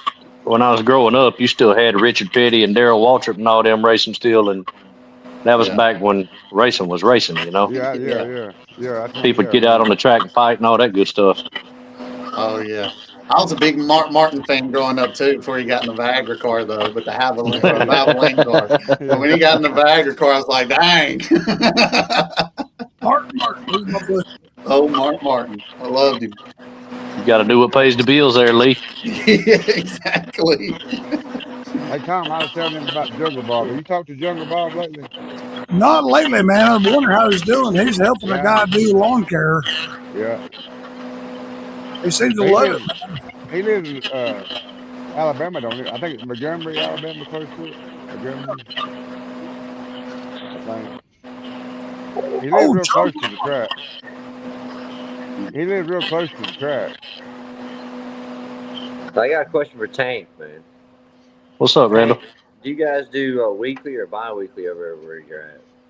It's mainly bi-weekly. We do have some guys that do weekly, and I try to get people to go to weekly, but you can't force it around here. You'll go broke if you try to force it on people. Yeah, y'all have a different kind of grass over there, don't you? Yeah, it's probably 90% Bermuda. We have some centipede and some zoysia. Yeah, I don't envy you guys. That's some tough grass. You gotta have those edgers and everything on the sidewalks to make it look good. Yeah. Well, I flip edge. I use the edger. I might use it once a month just to keep that groove, but I flip edge. I mean, if you know what you're doing and you're careful, not making the edge too wide, you can make it look good. Yeah, we used to, like when I was doing big complexes and stuff, we used to send one guy with a stick edger once a month and just hit all the curves and everything. And other than that, other 3 visits, we just weed eat. Yeah. That's cool. Yeah, we have to deal with that Mahia grass too in a lot of our yards, man, and that's some tough grass to cut, especially it gets taller than all the regular grass. It's a big stem that comes up. You just have to keep your blades real sharp on it. We've got Bahia too. Fold over and everything. So we've got Bahia too. It's just not a whole lot of it. I call it the old highway grass. Yeah, and it's in a lot of our yards.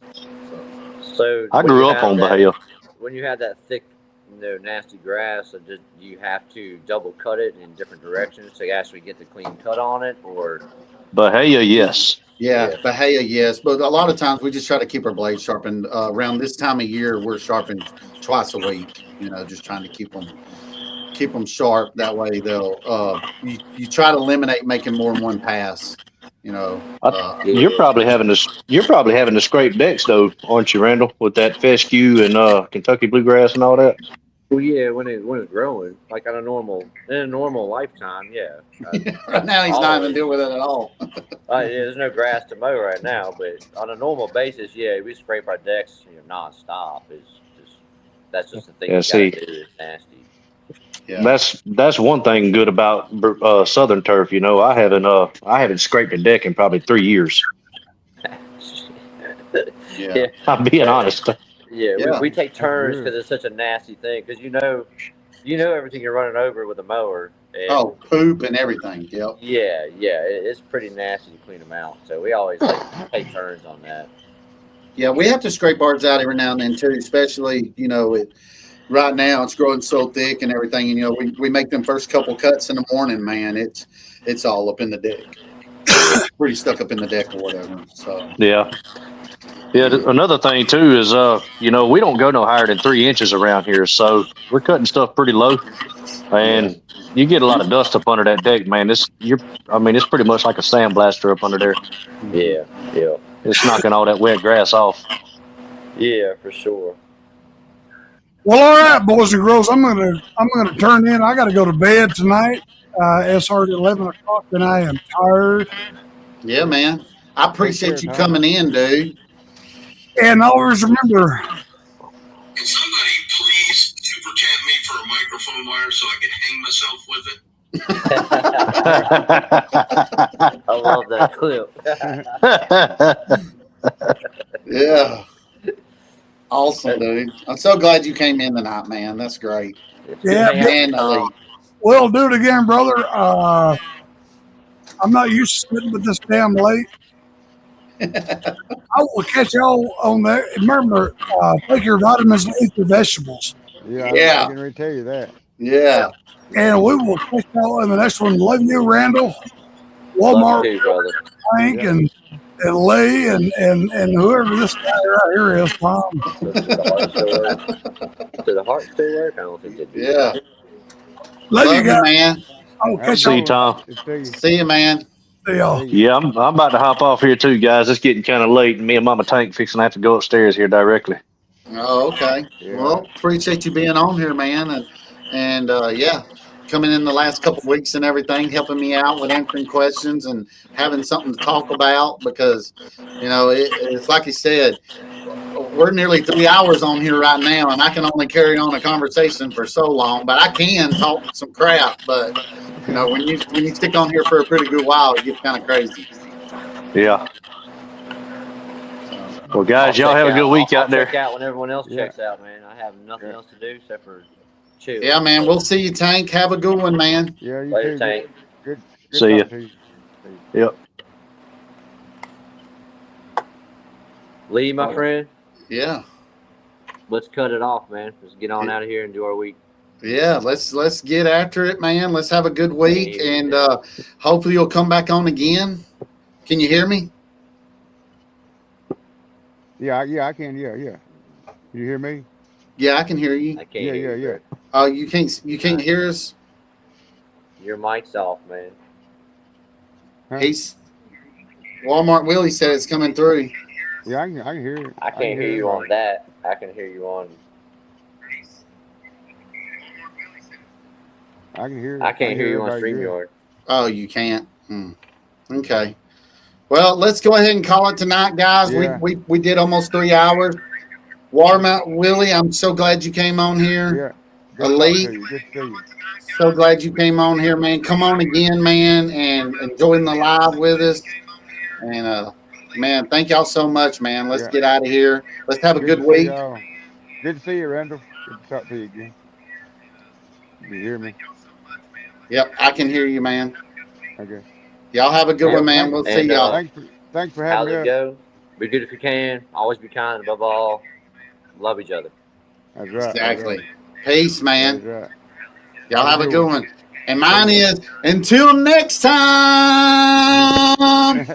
Peace. Have a good one. See. See you. I got 3